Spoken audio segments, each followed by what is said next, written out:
Good morning, everyone. First of all, a very warm welcome to all of you on the dais and off the dais. 1st February is indeed a very significant day in every Indian citizen's life. Even more so today, as India becomes one of the bright spots for the entire globe, and the entire world is looking forward to the budget policies of the country. To unravel the complexities of the budget and to decode the budget, Scope has organized this program in a hybrid mode, both physically and virtually, wherein our experts and our eminent panelists will be decoding the budget. Today, we are joined by eminent panelists who would be helping us unravel and demystifying the budget. Foremost, we welcome Professor N.R. Bhanumurthy, who has joined us virtually to look into the macroeconomics of the budget. May I request Professor Bhanumurthy to please switch on his camera, and I request his screen to be shared on the, thank you. Welcome, sir, we welcome you. We also welcome Shri Pramod Jain, Central Council Member, Institute of Chartered Accountants of India, who has joined us today to present the industry perspective. May I request my colleague to please welcome him with our token of respect for the planter. Shri C.A. Pramod Jain ji, please welcome him with a round of applause.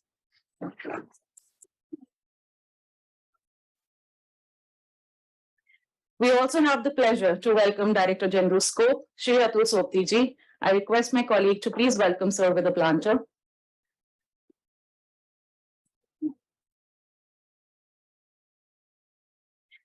We also welcome senior partners and team members from Deloitte who would be leading the budget discussion. It is a pleasure to have with us Ms. Saloni Roy, Mr. Anuj Agarwal, and Mr. Pankaj Bagri. May I request my colleague to please welcome Ms. Saloni Roy with a planter who would be leading the indirect tax discussions. I also request my colleague to please welcome Mr. Anuj Agarwal with a planter who would be taking the corporate tax session. I also request my colleague to please welcome Mr. Pankaj Bagri with a planter who would be leading the corporate tax session. We're also privileged to be joined by subject matter experts from Deloitte to give us insight into the finer print. I request my colleague to please welcome Mr. Divya Baveja with the planter who would be leading the personal tax session. A round of applause, please. I also request my colleague to please welcome Mr. Nitin Bejul with the planter who would be taking the personal tax session.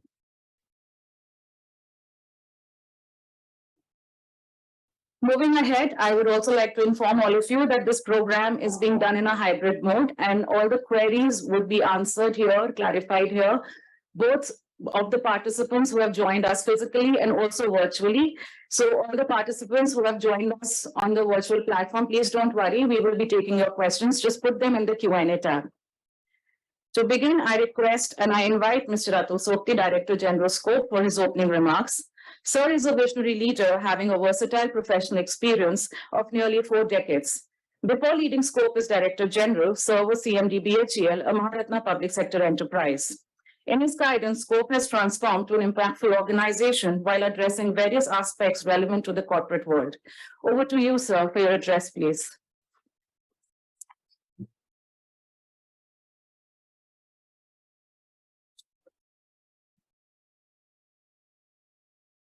Thank you, Smriti. A very good morning to everyone.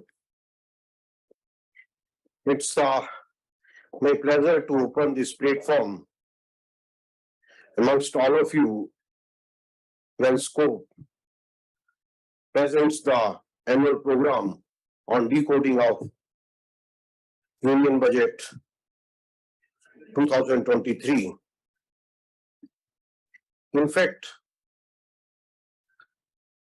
today's program is our signature program and is always awaited by all the public sector enterprises, the participants, with great eagerness, because we normally have the best of experts in the country to present their perspectives and as well as the detailing of the union budget, the fine prints.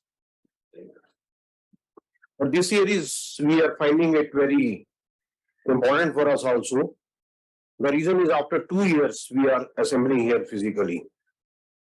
The last program in physical format or in person format we had was in 2020 February.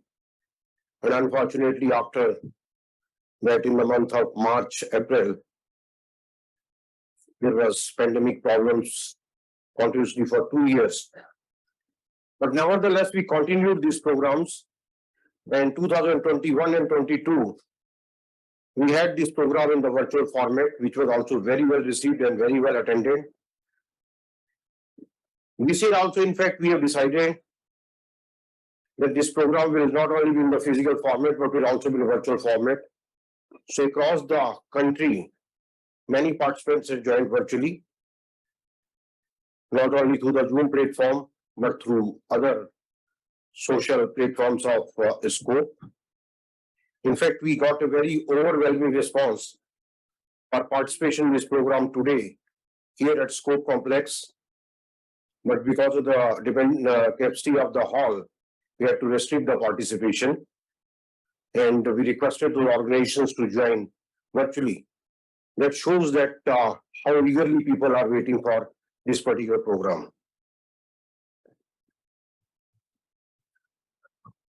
At the outset, on behalf of Scope, we would like to compliment Honorable Finance Minister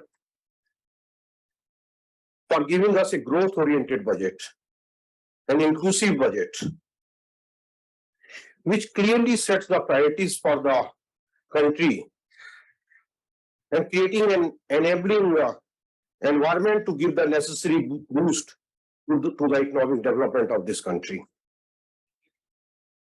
In fact, India, which is today the fifth largest economy in the world, is the fastest growing economy among the major countries in the world. And few days back, in the IMF outlook also, India has been referred as the bright spot at a time when many of the West countries, we are at the brink of recessions, but India has shown the consistency by growing, even if not at the rate of 9 to 10%, at least at the moderate rate between 6 to 7% on the real term basis. Nominal term basis, definitely it's much higher. We all are proud of it. As I mentioned that we feel, of course, detailing would be shared by our experts who are present here. But prima facie, when from Scope, we were asked for giving our own reactions in various media platforms, etc. After going through the budget, on face of it, we found that it's a growth-oriented and inclusive budget. With the impetus on the infrastructure strengthening, green environment and the skill development, while maintaining the fiscal consolidations. These were some of the major points which we would see. And we feel that this is a budget for all. All segments have been taken into account while formulating this particular budget. And this is likely to have a multiplier impact on all the factors, whether social or economic factors. It's one of the biggest outlay in the infrastructure area, new scheme, incentivizing the domestic industries, impetus on the skill development, and many of these areas we are working. In fact, we would also like to compliment Honorable Finance Minister for specifically making mention of the green growth, which is one of the focus area, and while giving the tax breaks on goods and simplifying the compliances to facilitate the ease of doing business. I'm pleased to share that we had presented certain our request also to the Honorable Finance Minister, and many of those requests and suggestions find place in this budget also.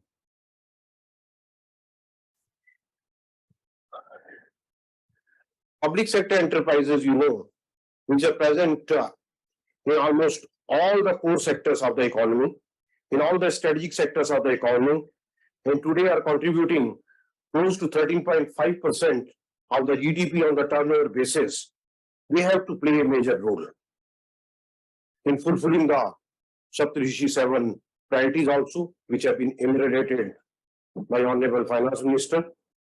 Special mention I like to make about the infrastructure investments, which government had decided to the tune of 10 lakh crore rupees, 33% more than the last year, 3 times more than what was there in 2020.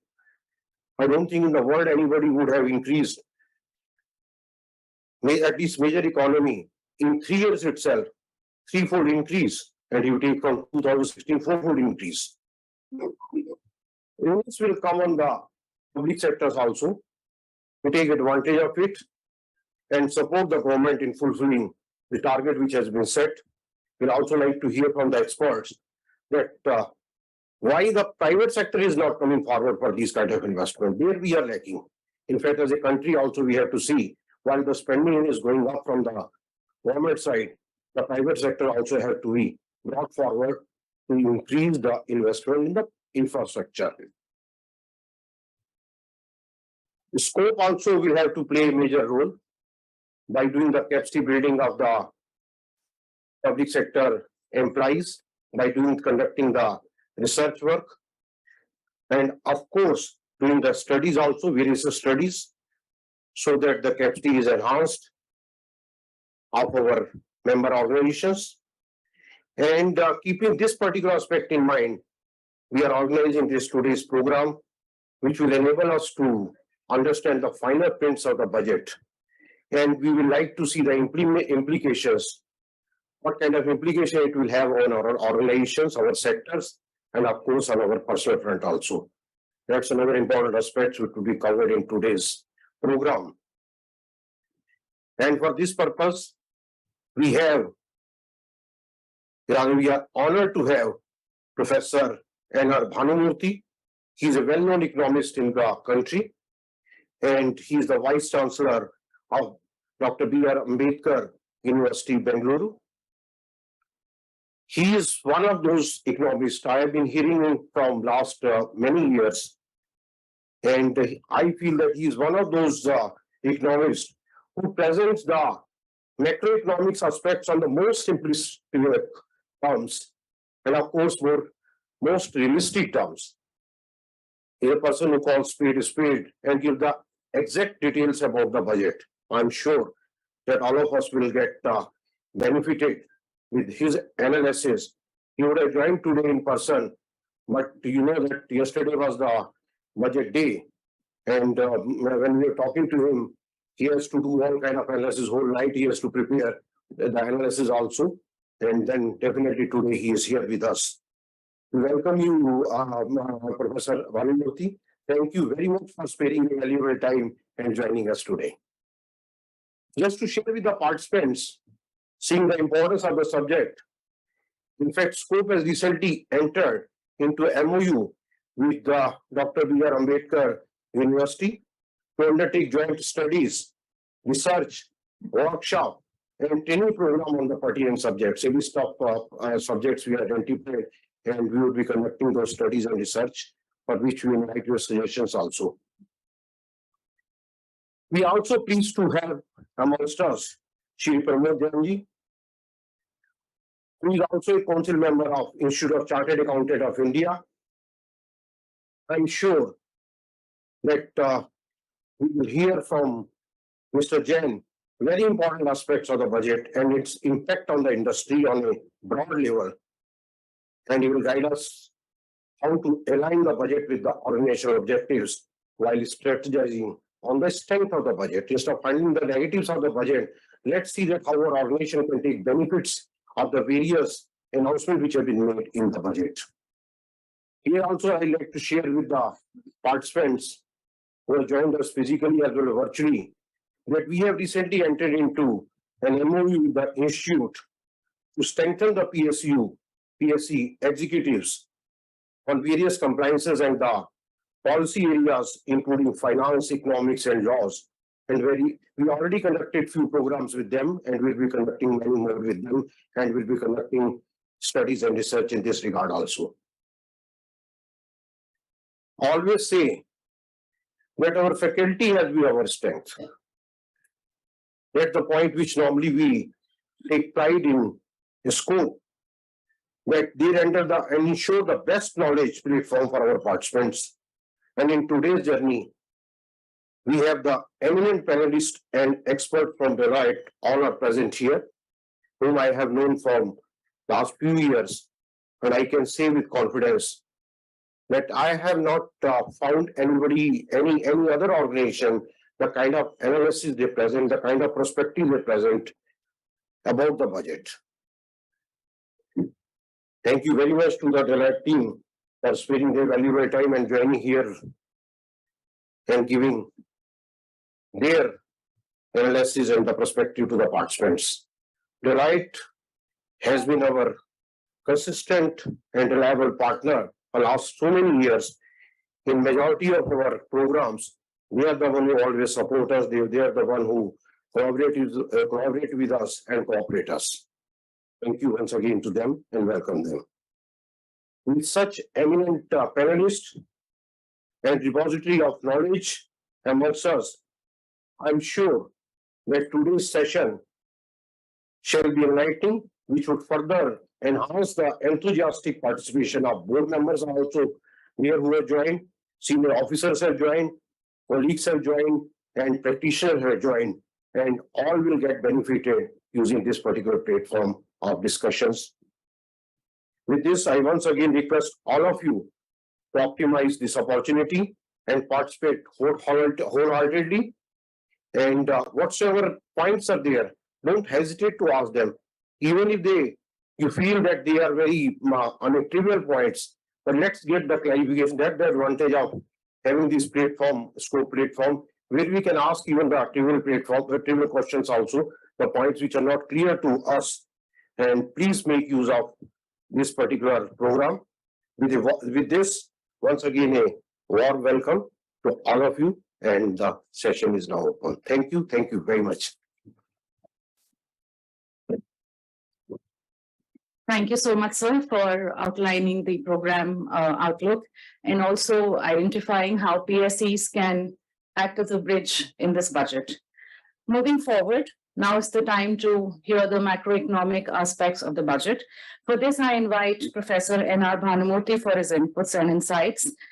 Professor N.R. Bhanumurthy, as sir said, is presently the Vice Chancellor of Dr. B.R. Ambedkar School of Economics, University, Bangalore, and has expertise in areas of macro-monetary economics, fiscal policy, international money and finance, macroeconomic modeling, and developmental economics.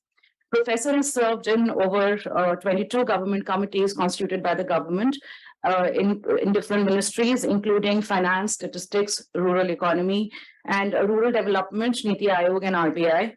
He has to his credit over 70 research papers and 5 books, and he's also analyzed the budget, a clipping of which has come in one of the newspapers today also. So over to you, sir, sir has joined us virtually. So over to you, sir, for your perspective on the economic aspect of the budget. Thank you, sir. Thank you very much, and good morning, everyone, especially DG sir, Mr. Sopti, and other panelists for this discussion. Can you hear me? Yeah. Okay. It's always pleasure to be part of this budget discussion organized by Scope. For one reason is that you interact with sectoral experts, the Deloitte team, and also share some of our experience with public sector enterprises. So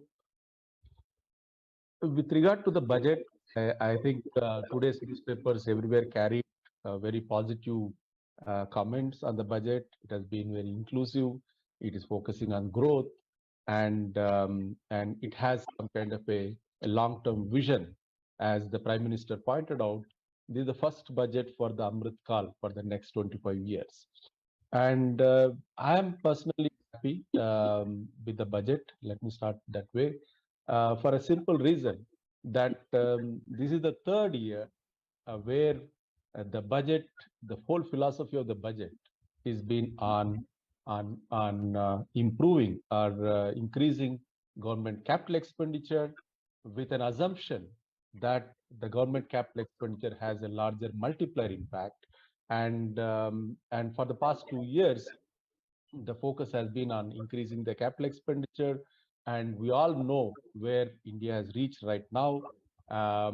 Those who are tracking the world economy, I'm sure all of you will agree with me that, as Mr. Sopti also pointed out, IMF also said something about India, that India has been a bright spot. And this has happened purely because of the kind of pragmatic budgets the government has unveiled in the last couple of years, where they didn't get into kind of a populist measures and rather focused more on capital expenditure strategy. And that seems to have been continued in the current budget as well. And um, the underlying philosophy, as I said, that the government capital expenditure has a larger multiplier compared to the revenue expenditure. And I am glad and humbled to know that our study, which I did in 2013, continues to be the basis for the union budget for the last 3 years. Now it's a little more scary for me that if going forward the Indian economy doesn't recover on a sustainable basis, maybe we have to face some kind of criticism. And to that extent, I'm glad that our study on fiscal multipliers has become the basis for the last three budgets. And in fact, it also helped to how to get into the recessionary kind of a conditions which advanced economies have faced. And also, those who remember what happened in the post-global financial crisis, the kind of a stimulus measure that India has adopted, and we all know what happened between 2011 and 2013, where we ended up in experiencing a double-digit inflation for a long time, and we also know what kind of macro instability that happened. So I think this time around, post-COVID, I think the government seems to be, persistent with focusing on capital expenditure, and that seems to be going well for India. Even when it comes to the inflation, when even the advanced countries are facing a very high inflationary pressure, now we are actually betting on a very low inflation, somewhere close to 4% in the current in the next financial year. And I think again this seems to be because of the kind of a pragmatic strategy that government of India is actually adopting. When it comes to the growth, um, uh, the budget assumes 10.5% nominal GDP growth for the next year, and if those who have seen what was the current year's nominal GDP growth, which is 15.8%, again as 15.8%, the government seems to be conservatively fixing the nominal GDP growth for the next year at 10.5%. So even if you have inflation of 4% or 4.5%, we should be expecting a GDP growth of somewhere close to 6 to 6.5%. And in my mind, I think 6 to 6.5% is absolutely a fantastic number, especially when the rest of the world to be getting into the recessionary phase. So in terms of the fiscal policy, um, I mean the kind of the fiscal deficit that the government is trying to target for the next year, which is 5.9%, and most importantly, um, it's against the target of 4.5% the government has fixed for themselves by 25-26. So to that extent, I thought the adjustments on the fiscal deficit would have been a little more than what we have seen between 6.4% in the current year and next year 5.9%. So if you want to adjust for next 2 years, you need to reduce your fiscal deficit by 1.4 percentage points in the next 2 years. I think that's going to be a little more challenging. So we hope that going forward, the government would actually adjust the fiscal deficit a little more sharper than what they have done in the current year. And I think one disappointment I had when we talk about macro fiscal framework is that I thought the government would come back with the revised Fiscal Responsibility Budget Management Act, which it has been shying away for the past couple of years. And in fact, they say somewhere that they need to retain kind of a flexibility to effectively respond to emerging challenges. And that is the reason they didn't want to create a kind of a Fiscal Responsibility Budget Management Act. And I thought that is something they should have done here, so that going forward you will have a kind of a credible and predictable fiscal roadmap. And I think that seems to be missing. The reason why I'm saying is that even after this kind of positive number that is coming out from the fiscal, the public debt to GDP ratio at the central government is still at 57.2% for the next year. But if you had around about some 30% at the state level, you are staring at somewhere close to 85 to 90% of the public debt to GDP for the country, which is, in my view, certainly very, very unsustainable. And that's actually showing up in the increase in the share of interest payments, where it's somewhere close to almost half of the revenue receipts. I think that seems to be that will leave less resources for the private sector that we're talking about. In terms of the whether the government can achieve the budget deficit target for the next year, I think there are two risks that seems to be there. One, the reduction in the fiscal deficit seems to be more on dependent on the reduction in the subsidy bill. The overall subsidy bill seems to be expected to reduce by 1.5 lakh crore in the next financial year. And I think, of course, there are some downside risks on the subsidy component, because there is a reduction in the international oil prices and all those things. But I think when it comes to the fertilizer subsidy going forward, I think it's going to be very, very difficult for the government to reduce the fertilizer subsidy the extent that they have planned in the next year. I'll come to that a little later, why I feel agriculture sector is going to be very crucial in the current year. And I mean, I don't think anybody discussing this point, but I thought, given my own understanding about the sector, in the coming year, we are going to face a kind of a crisis in the agriculture sector. And I think we need to have some kind of a policy space to address that kind of a crisis. The second risk that the budget is, in my view, faces the kind of a disinvestment, the performance of the government in terms of the disinvestment targets. I'm sure the sectoral experts will talk about it.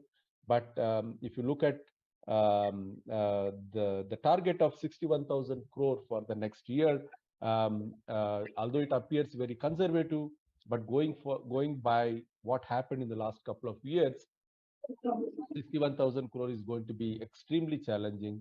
So I think these are the two major risks that I see on the fiscal numbers.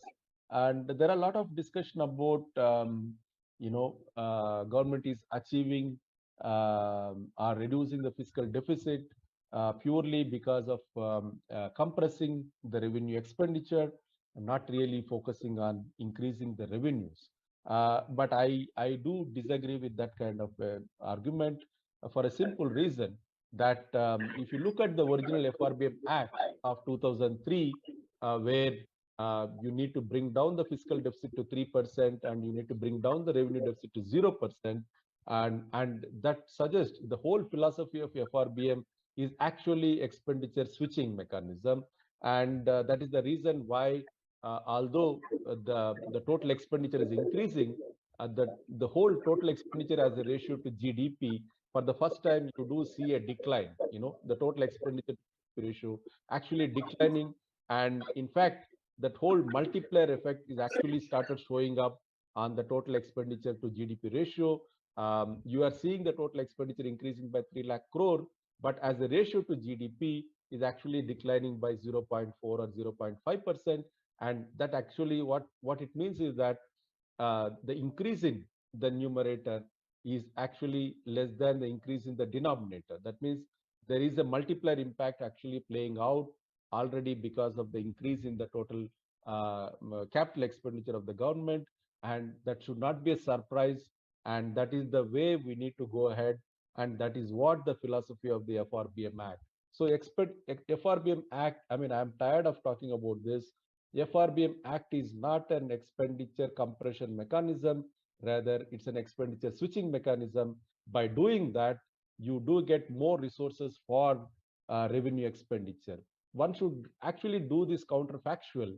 If you are not followed this FRBM Act, like increasing the capital expenditure strategy, you would have seen the total expenditure to GDP ratio is increasing, while at the same time, the total expenditure at levels would not be as much as what is budgeted right now. So the argument that is going on right now that government is compressing the total expenditure is certainly not a valid argument. And I think it has to be backed by the empirics. And those who are listening to me, please believe me, I have done this exercise for 3 finance commission, 13th, 14th, and 15th finance commission. I know this whole FRBM, how it works, and so the whole FRBM is actually shifting from revenue expenditure to capital expenditure, so that you don't compromise either on the GDP growth or on increasing the social sector expenditure. So it's a win-win situation if you strictly follow FRBM Act. In terms of, as I said, about one of the risks that is coming up in the current in the coming year is, maybe I'm thinking too much on this line, but I think there's certainly, in my view, there seems to be a crisis building up in the overall agriculture sector. It is nothing to do with the macro, but when I say agriculture sector, I'm sure all of you think about the inflationary pressure that might build up in the coming year. So in the agriculture and the rural sector, I think if you look at the long-term trends, you would certainly agree with me what I'm saying. Now we have seen a 4% and an average 4% growth in the agriculture sector in the last 3 years, and we don't expect the fourth. I mean, if you look at the long-term trend, you don't see a continuation of 4% growth in the agriculture sector for more than 3 years. That is one thing that I thought I'll bring it to for the discussion.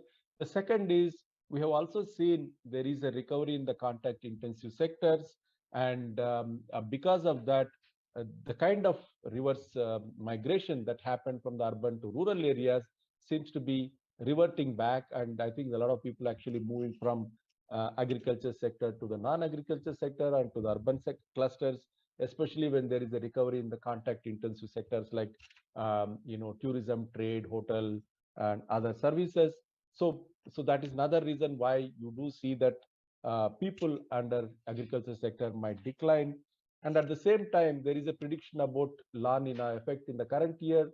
That means the rainfall is also may not be as normal as we have seen in the last couple of years. So in terms of all the inputs, you talk about land, you talk about labor, in terms of rainfall, you are going to see a decline in the agriculture sector. Added to that, the capital. I mean, I'm sure all of you know by now, the banking sector is actually facing pressure in terms of liquidity, and especially when there is a revival in the credit demand from industry and service sector, the resources available for agriculture sector is expected to decline. So in terms of all the factors of production, land, labor, and capital, and as well as the rainfall, will the decline, we do expect a decline in the current year. So one needs to be really get ready for kind of agriculture slowdown in the current year. So has the budget has addressed these issues? Certainly not. We have not, nobody spoke about it. And that could be one reason why the budget has not really focused. And for this purpose only, I have been arguing for quite some time that there is a need for, at a macro level, there is a need for a flexible fiscal deficit targeting. Okay. You know, we know on the monetary policy side, we do have a flexible inflation targeting, but at the same time, your FRBM Act says that there is a point estimate you need to bring down to 3% and all those things. So I thought there is a need to have a flexible fiscal deficit targeting. And I do hope when the 16th Finance Commission comes up, this particular issue of bringing in the flexible fiscal deficit targeting should be brought as a policy handle, so that the government would not shy away with by not providing a kind of a medium-term fiscal roadmap. This is the third year where the government seems to be shying away in providing a medium-term fiscal roadmap. In terms of one small point, I thought I will bring it again for the discussion, then I will stop there. There's so much of discussion about consumption. There is a decline. There's not much of response from the consumption, and I think yesterday's direct tax proposals, they seems to provide little more resources in the hands of people so that there will be revival in the consumption. But what happened is there was a kind of trade-off between consumption as well as savings. All along, we used to follow the traditional path where the more savings would actually lead to more investments.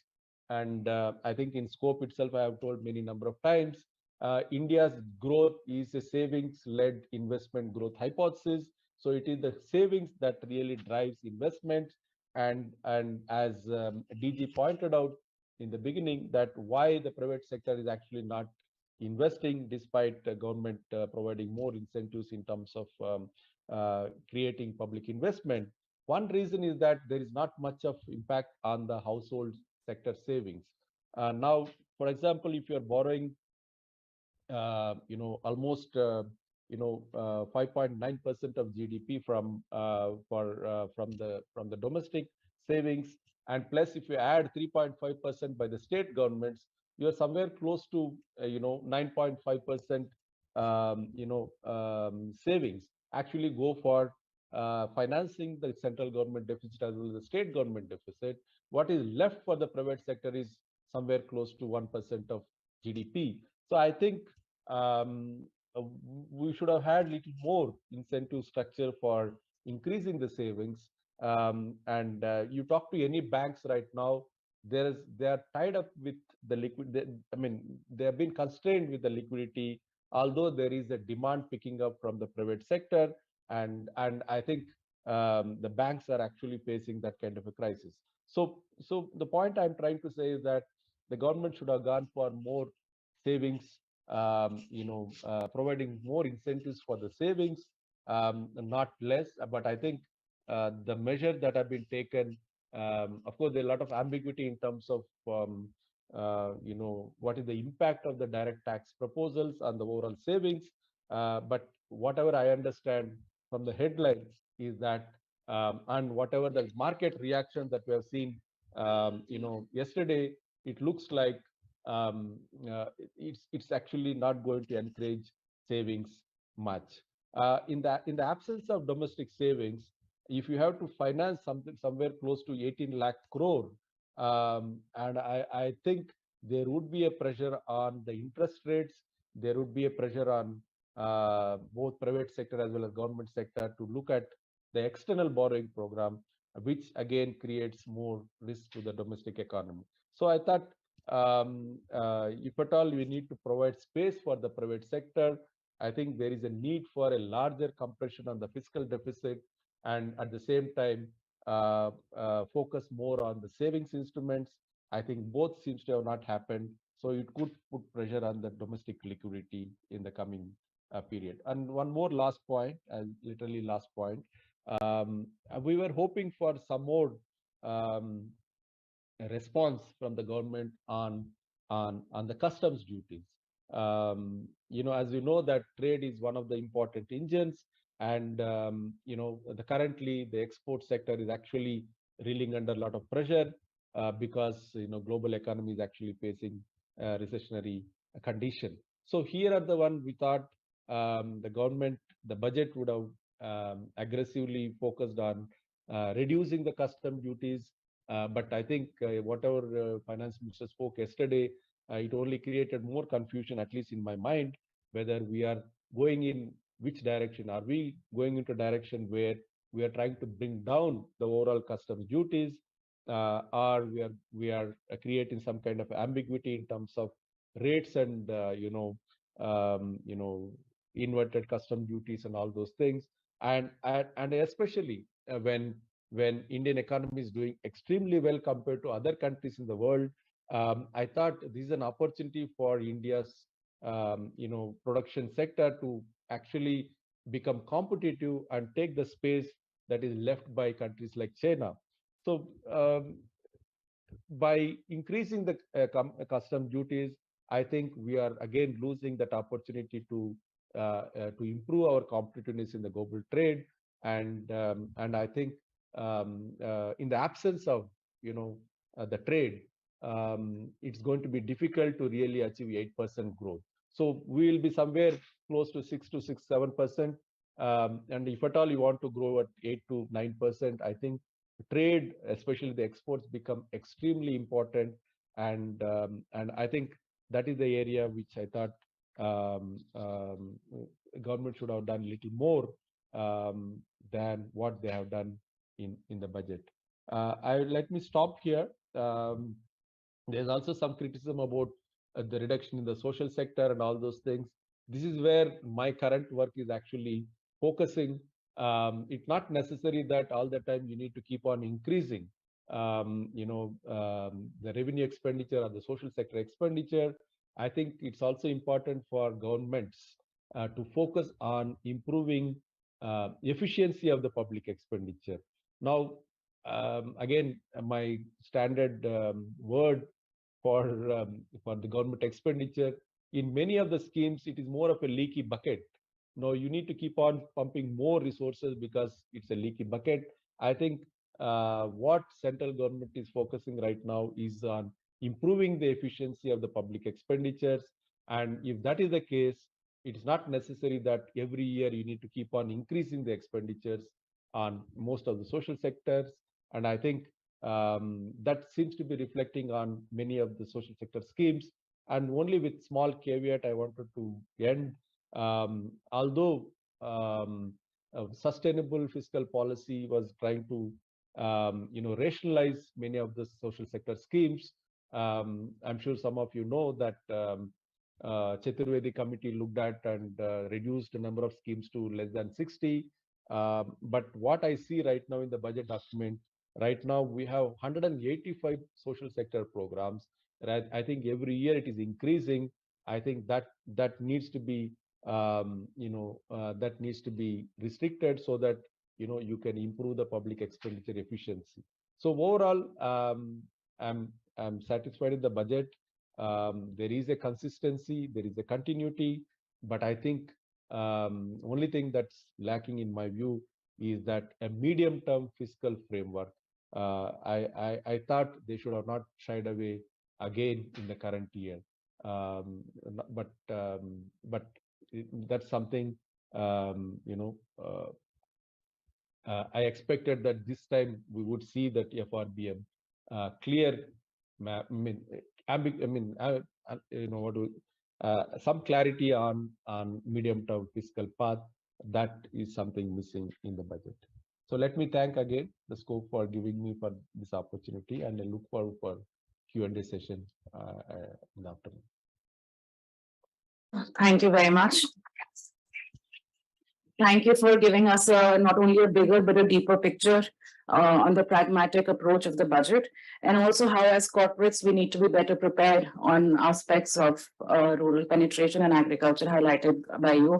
And thank you, Professor, for making at least me unhappy by saying that personal taxation benefits have really not been really the benefits for India as such. So that was on a lighter note. And now, before we move forward, now that we have understood the economics behind the budget, let us understand how the industry perceives the budget to be. And for this, we are honored to have with us CA Pramod Jainji, who is a thorough professional, having experience in diverse fields, including income tax audit, corporate laws, and LLP. And in present capacity, he's a Central Council member of the Institute of Chartered Accountants of India as well. To his credit, he has introduced some very unique digital solutions to complex issues in the Institute. And as a subject matter expert, Sir has contributed various articles on taxation, company law, and audit in many journals, and also delivered more than 1,500 lectures on an array of finance-related subjects. With this, I invite CA Pramod Jainji for giving us the industry perspective behind the budget. Over to you, sir.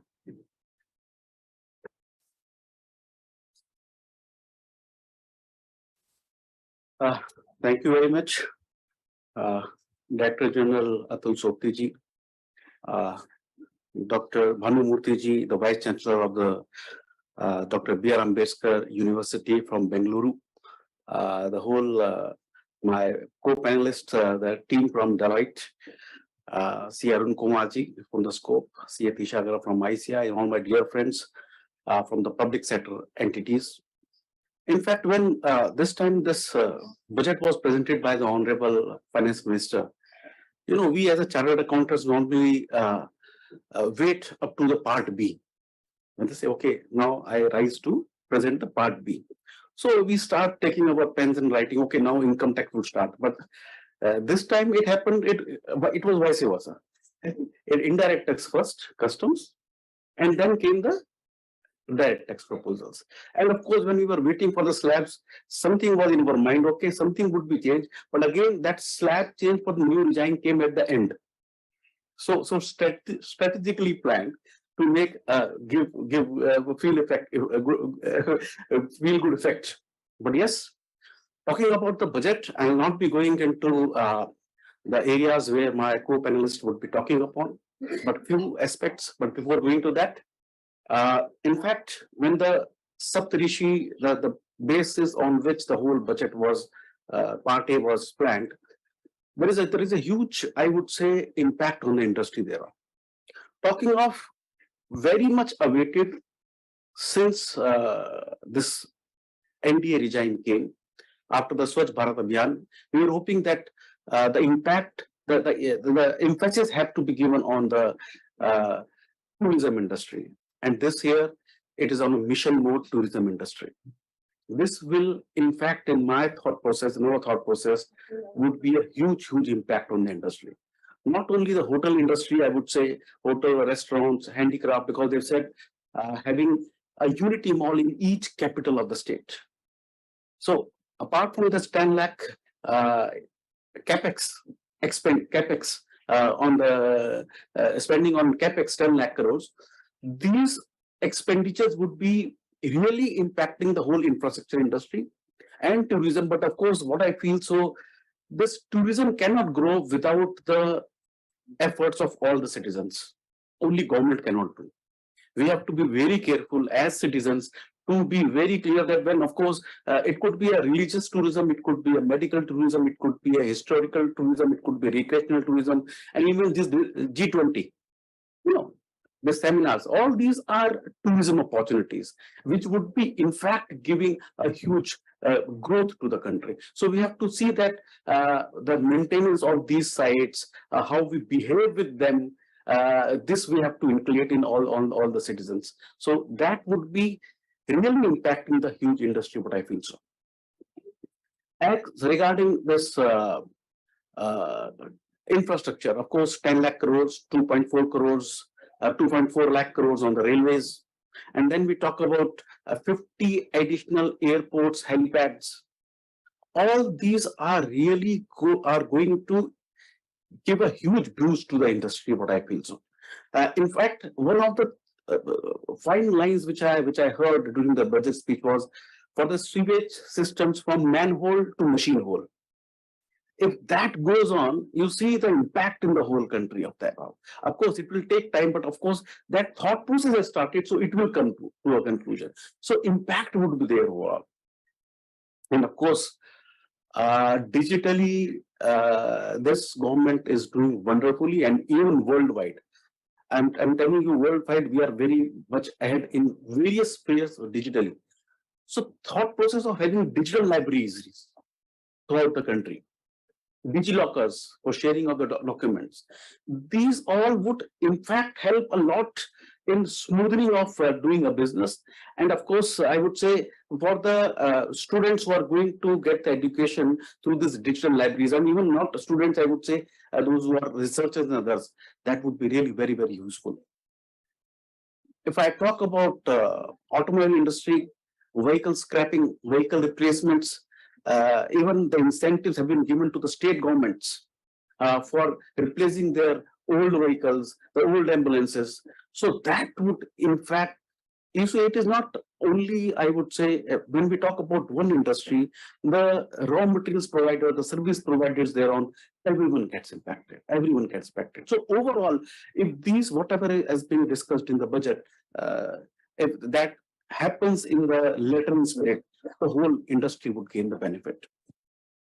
One of the important proposal which would be impacting industry, if I'm talking about the small and micro and small enterprises, the insertion which has been made in section 43B of the Income Tax Act, which is that we all know that under the MSME Act, if the payment is not made to the persons who are micro and small enterprises, then within the 45 days, if there is a written agreement, if it is not a written agreement within 15 days, the interest has to be paid 3 times the bank rate and the interest is not allowed. No, they've said if the payment is made beyond the period prescribed under section 15, it will be allowed only on the payment basis. So it is not only that they will be getting the money, but think about all the PSUs, you all, when you are taking the goods and services from the MSMEs, you have to make the payment within 45 days, otherwise that expenditure will not be allowed. So I impact on taxation, but thinking about a very small item out here,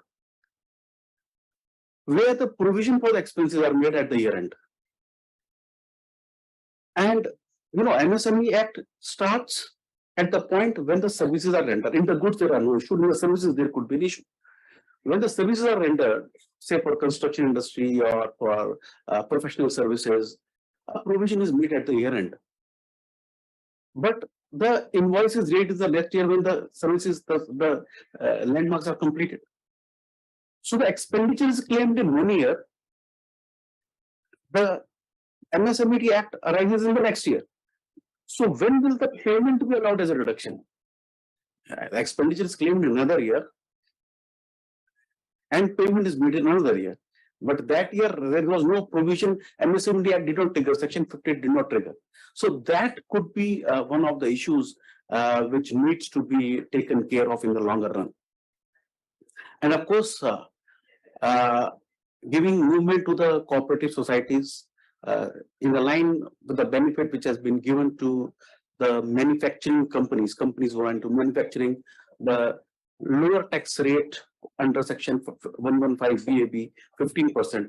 Now that similar benefit has been given to the cooperative societies, another section which has been into section 115 BAE. They have provided cooperative societies if they're into manufacturing, 15%. And if they are not into manufacturing, the lower regime is there, 22%. So now they are also into 3 slabs. When the normal slabs rates 10, 20, 30, and if they are going for the new regime, then 15 BAD, then it is 22%. And if they're into manufacturing, they're into 50%. So being aligning them along with the companies out there. Startups, they know that they take time to come into profit, so that loss of that 3 period, which they can take out of 7 years, now that 7 years has been extended to 10 years. So 3 years profit exemption out of 10 years. So that 7 years has been extended to 10 years. So startups will get some breather out of it.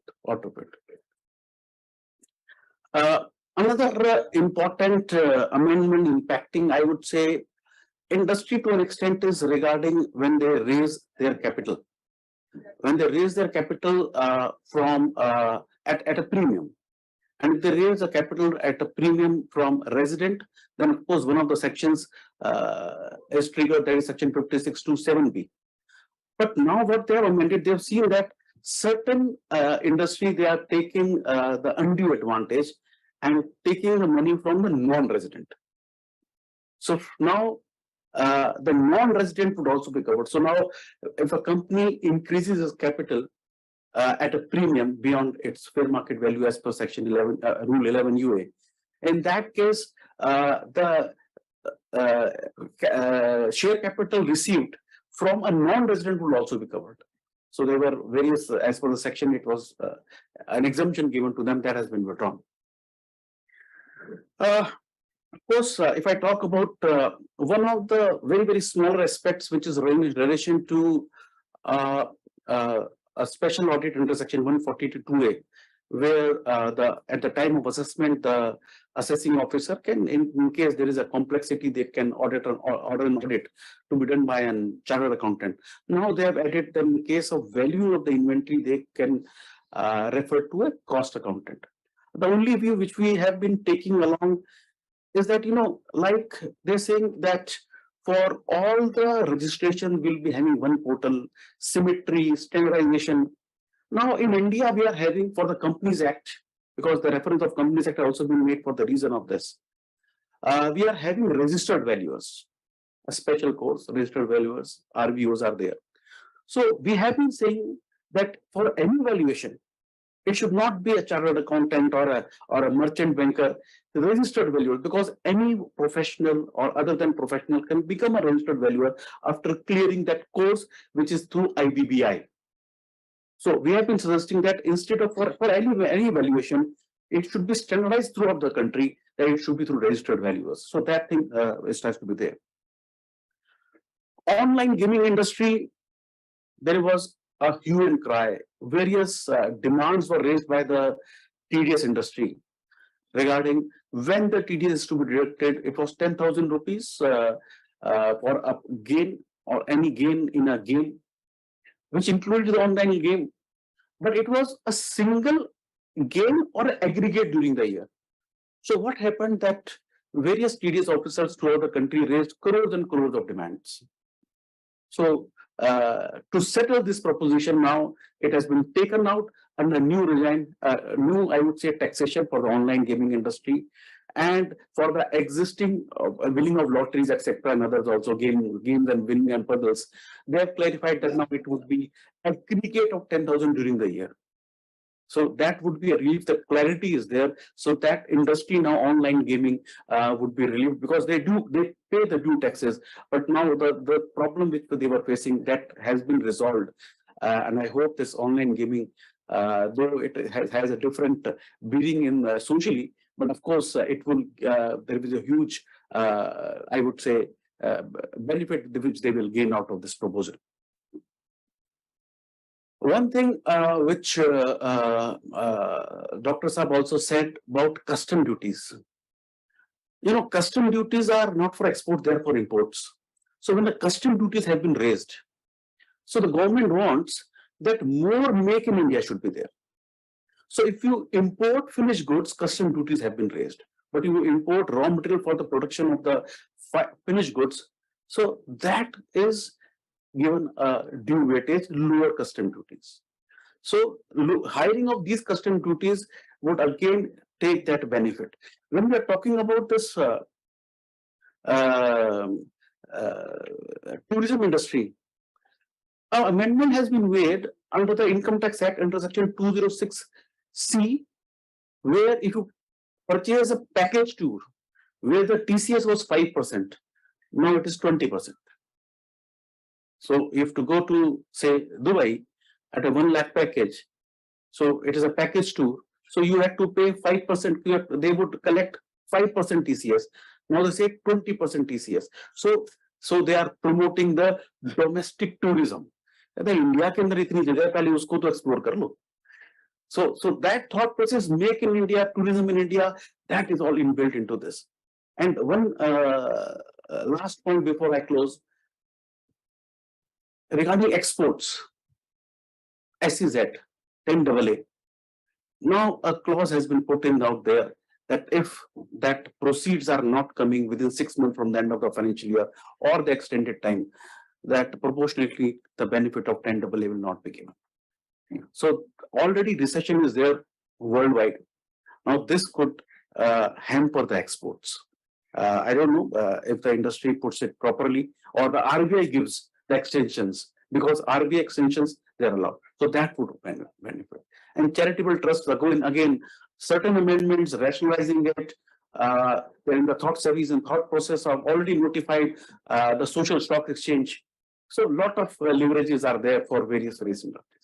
I hope that this budget, the way it is implemented in the letter and spirit, will really help make in India, help grow the GDP, help the tourism. Thank you very much for the patient listening. Thank you. Thank you very much, sir, for highlighting the inclusive part of the budget with regard to MSMEs and startups, and also how the government has promoted the whole Make in India and Tourism in India concept. So yeah, and also highlighting the concern regarding the registered valuers, the standardization of this thing. I'm sure a very valid point.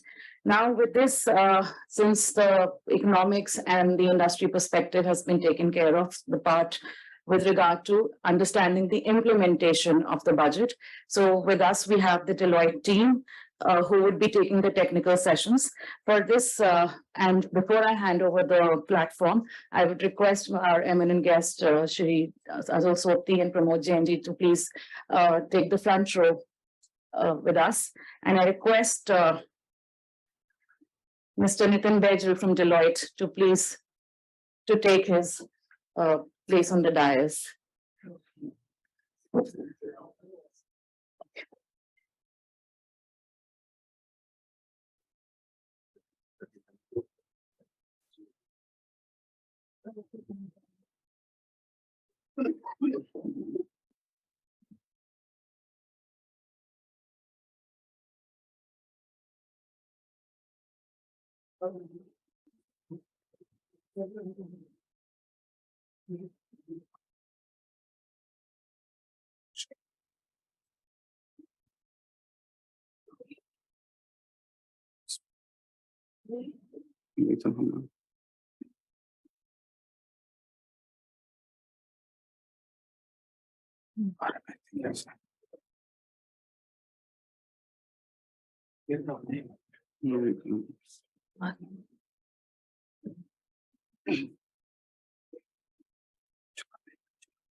Before I hand over the platform to the Deloitte team, just a reminder to all the participants who are also joined us virtually and on our social media handles. So please keep noting down your queries and keep posting it on the Q&A tab and the reply tab on the YouTube channel and other social media handles. We will be picking up all the queries from there and taking up with our experts. To all the participants also, the Q&A session is towards the end of the technical session, and we'll be taking up all the queries. Just a reminder to keep the queries brief so that all the queries are addressed. With this, I hand over the platform to our experts from Deloitte. May I invite Shri Pankaj Bagri on the dais for this, and I hand over with the corporate tax session will be beginning. So over to you, Pankaj. Good afternoon, everyone. Thank you, Sopji. Thank you, Scope, for considering to choose Deloitte as a preferred knowledge partner. It's our pleasure and honor to be associated with Scope, for many years now. I think we heard Professor Bhanumurthy talk about the economics, the insights, how this was a growth-oriented budget, some of the expectations yet to be met. We heard from Mr. Jain from the industry perspective, and I think what struck me and something which I really wanted to quote on personally was that technology, kind of vision which this government has, as far as the India future is concerned. I mean, I've not seen a budget which had so many references on artificial intelligence, innovation, research and development. Mr. Jain spoke about digital libraries. In fact, what personally struck me, I think from last year or so, our finance minister uses tab for reading the budget as opposed to the earlier method of, so I think that gives some kind of, direction how India is shaping up, embracing technology as you move forward. In fact, income tax department themselves have been revamping their platforms, over the years. The Lord is assisting them to move to the new platform, and that's going to be quite intuitive, quite insightful, and quite a data that they will have. So I think government is way ahead, if you ask me, from the private sector as far as embracing technology is concerned, as far as data analytics is concerned, data mining is concerned. And we can see a lot of the instances, how the GST and income tax are speaking to each other. I mean that's for me is the key highlight of this budget, from the macroeconomic perspective. I think again from a tax side, government continues its promise to keep the tax certainty as far as the amendments in tax is concerned. There is a consistency for last 8-10 years.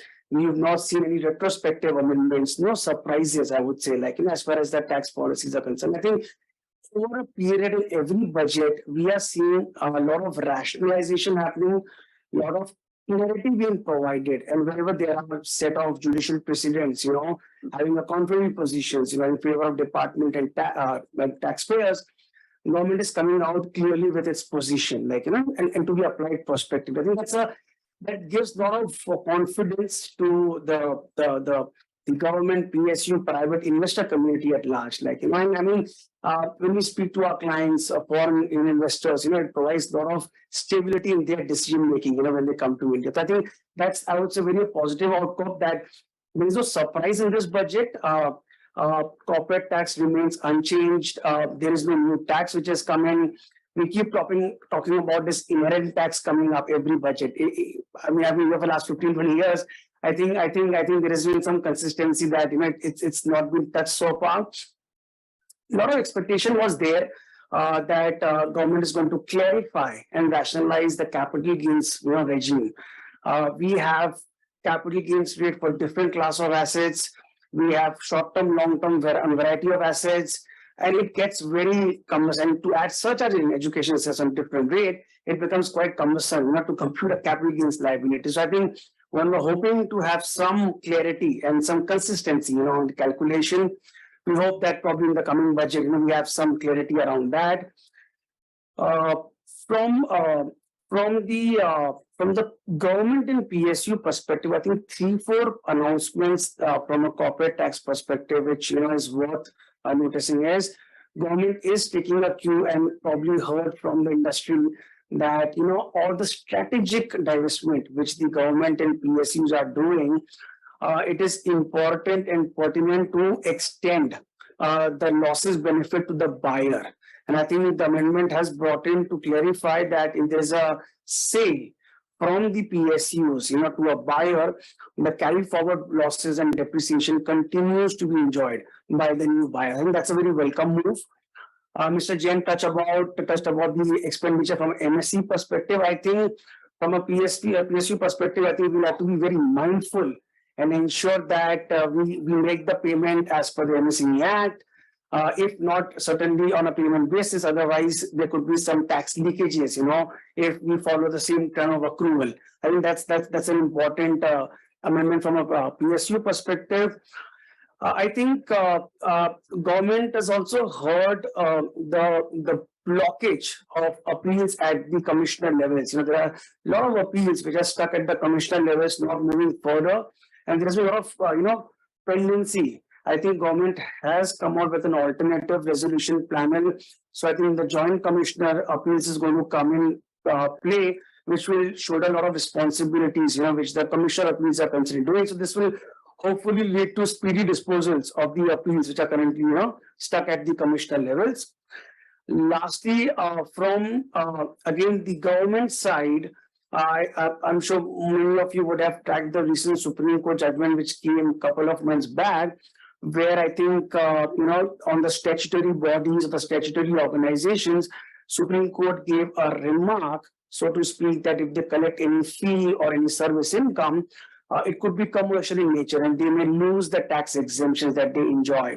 I think government came back and clarified clearly from amending the law to say that if a particular category of the statutory organizations, whether in the housing society or something on the urban development or a general public, like for example FSSAI, like if they are providing any general public benefit, even if they're collecting fee, they should continue to enjoy the exemption. So I think that's providing a certainty in respect to this particular set of organizations. I will hand over the mic to my colleague Anuj Agarwal. He'll probably speak in detail with respect to the corporate tax amendments, followed by Saroni, who's going to speak about the indirect tax amendments, and happy to take questions post our session.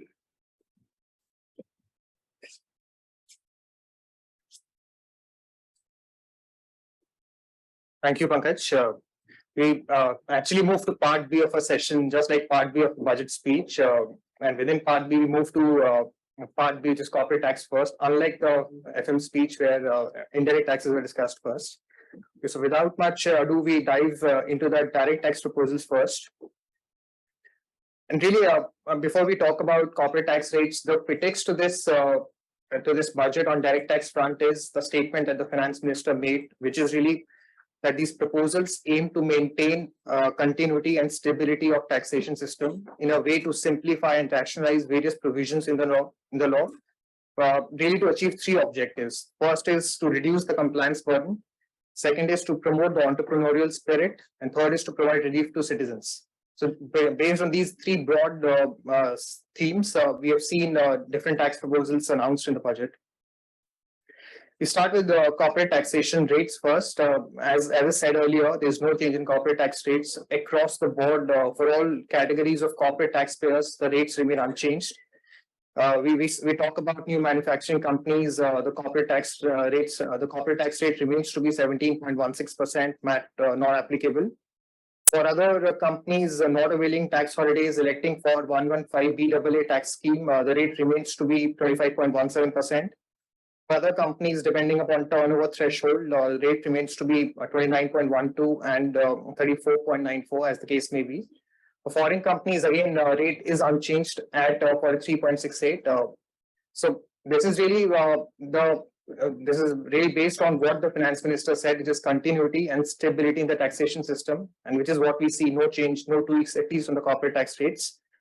Again, no change in capital gains tax rates, something Pankaj spoke about, that there was wide anticipation that corporate tax rates scheme would be rationalized, because currently we have different period of holding, different capital gains tax rates depending upon class of instruments, depending upon class of investors. For example, equity has a different period of holding, debt has a different period of holding, land, unlisted securities, they're all of different period of holding, and accordingly they trigger different capital gains tax rates. So no change there. The last is really a key point here, which was widely anticipated on a foreign investor standpoint. We have seen foreign to attract borrowings from outside India. There was a concessional tax rate of 5.46% on interest on foreign borrowings that was allowed under the domestic law. That scheme of law has a sunset of 30th June 2023. Unfortunately, that has not been extended in this budget. We don't know if there were to be any corrigendum or any subsequent ordinance which could extend this sunset date to a later date. But for now, as we stand, there is no change, and this is set to expire in June 2023. Pankaj, feel free to add. We move on.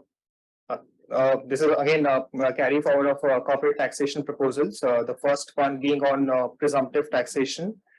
The first two bullets here are more applicable for small businesses with turnovers up to a particular threshold.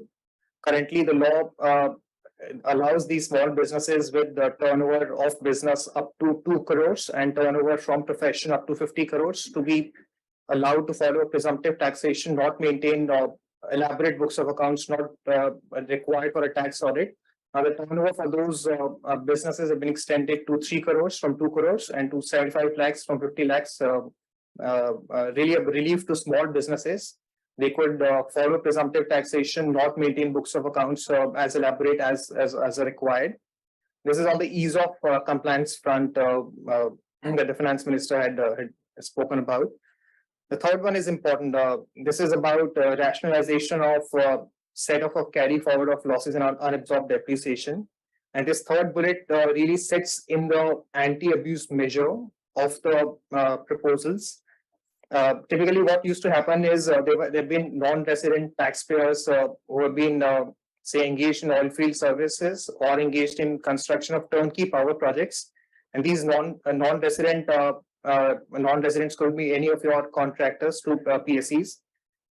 So the law currently under 44BB and 44BBB allowed these contractors to offer their gross revenues by following a presumptive taxation, which is 10% of gross revenues is deemed to be the income, and then tax is accordingly paid on that deemed profit of 10%. There was also an enabler in the law which allowed these non-resident taxpayers to maintain books of accounts, get them audited where they believe profitability is lower than 10%. Now, what has been experienced and what is stayed out in the memorandum to finance bill is there have been cases where, say, for instance, in the initial years, say in year one, the non-resident taxpayer incurred a loss, maintained books of accounts, carried forward that loss to future year. Now, in the future year, the taxpayer followed a presumptive taxation because it had higher profitability than 10%, so it followed a presumptive taxation. And then it had offset the deemed profit of 10% from the losses and depreciation that was brought forward from prior year. What this has led to is this has led to profitability even lower than the deemed profitability of 10%. So this is really a misuse of the law, which is now sought to be curtailed. And the law now provides that in case a taxpayer follows a presumptive taxation, then no adjustment of brought forward loss or depreciation shall be allowed. The next amendment is in relation to grant of benefits or perquisites in cash or in kind. This is section 28 and section 194R. These two sections made a lot of buzz in the last budget, and then there was a subsequent circular in September 2022, which really, in a way, expanded some of the language in the law. The circular went overboard, in a way, overriding some of the court decisions. What this section 194R covered is it is a tax withholding section. It requires a person who is extending a benefit or a perquisite to a resident to withhold tax at 10% before providing that benefit or perquisite.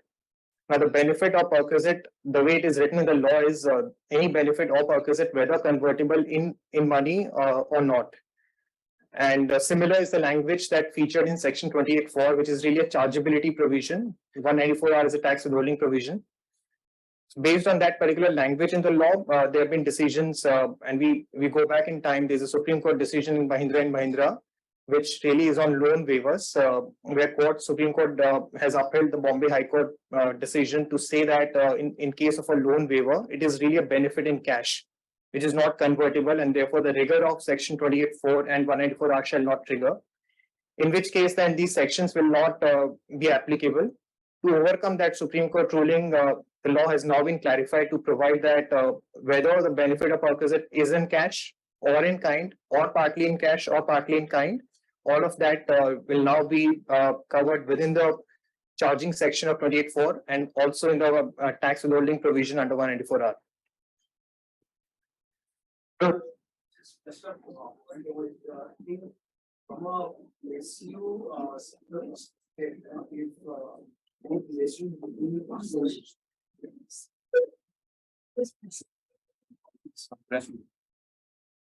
Sorry.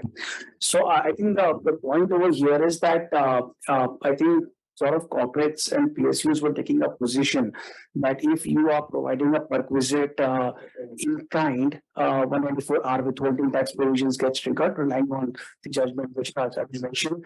And the position was emerging that if you have a cash payment by way of perquisite, that was getting out of the purview of 194R. I think with this amendment, the government has clarified that the cash payment 194R will get triggered. So the point I was referring earlier that I think there are case laws at times, are not in a way we like, but a lot of people have to just relook at their positions taken as far as the withholding is concerned. If a cash payment is done with this amendment, now the withholding needs to be done. I think that's an important point. Okay, moving on, the third point on the slide is really a M&A amendment. And again, this is in a way covering some of the tax positions that taxpayers have taken in the past based on court rulings. Now, this is really dealing with the positions that taxpayers used to take, that in case of certain intangibles, or for instance, goodwill, which is self-generated, not acquired goodwill. And so the cost of acquisition in case of a self-generated intangible is really hard to determine. And if the cost is indeterminate, any income that is received on transfer of those self-generated assets, could be intangibles or goodwill, will not be subject to tax in India, because the computation mechanism would fail because the cost is indeterminate. And therefore, the amendment in relation to goodwill was introduced a couple of years back. So goodwill was anyways plugged in the law. Now, what this amendment in this bill does is it extends the language in the law from goodwill to include any other intangible assets or any sort of rights. So if we now talk about any other intangibles or any other rights of similar nature, which are self-generated, for which there is no defined acquisition cost, now the cost shall be deemed to be nil. And if there is any income earned by taxpayers on transfer of those intangibles, then capital gains will accordingly be computed and tax will need to be paid. The mechanism of computation will not fail, and there will be a charge to capital gains tax in India.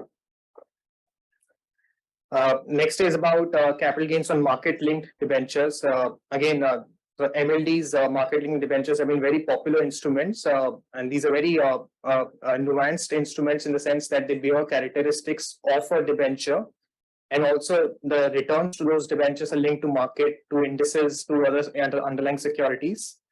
The current taxation of income arising on transfer of market-linked debentures used to be taxed at depending on the period of holding, which was really 1 year for a listed debenture. And the applicable capital gains tax rate would have been 10% in case of long term. Now, what this amendment does is, regardless of the period of holding, income from transfer redemption of MLDs will be taxed as short-term capital gains. So you ignore the period of holding. Whatever is the income from transfer, that is to be taxed as short-term capital gains, and then tax rate will depend on the residential status and the type of investor we're dealing with.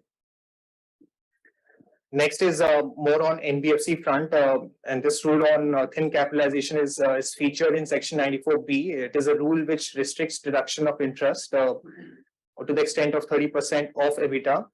And in case of borrowings from associated enterprises or from third parties which are guaranteed by associated enterprises, the law always had exclusions for banks and insurance companies. And there was long-standing demand from NBFC industry that some of the NBFC upper layers, middle layers are heavily regulated, just like banks. Then they should be treated in parity with banks. So what this amendment does is this brings consistency for those NBFCs, which will be notified in due course on a similar parity with banks and insurance companies.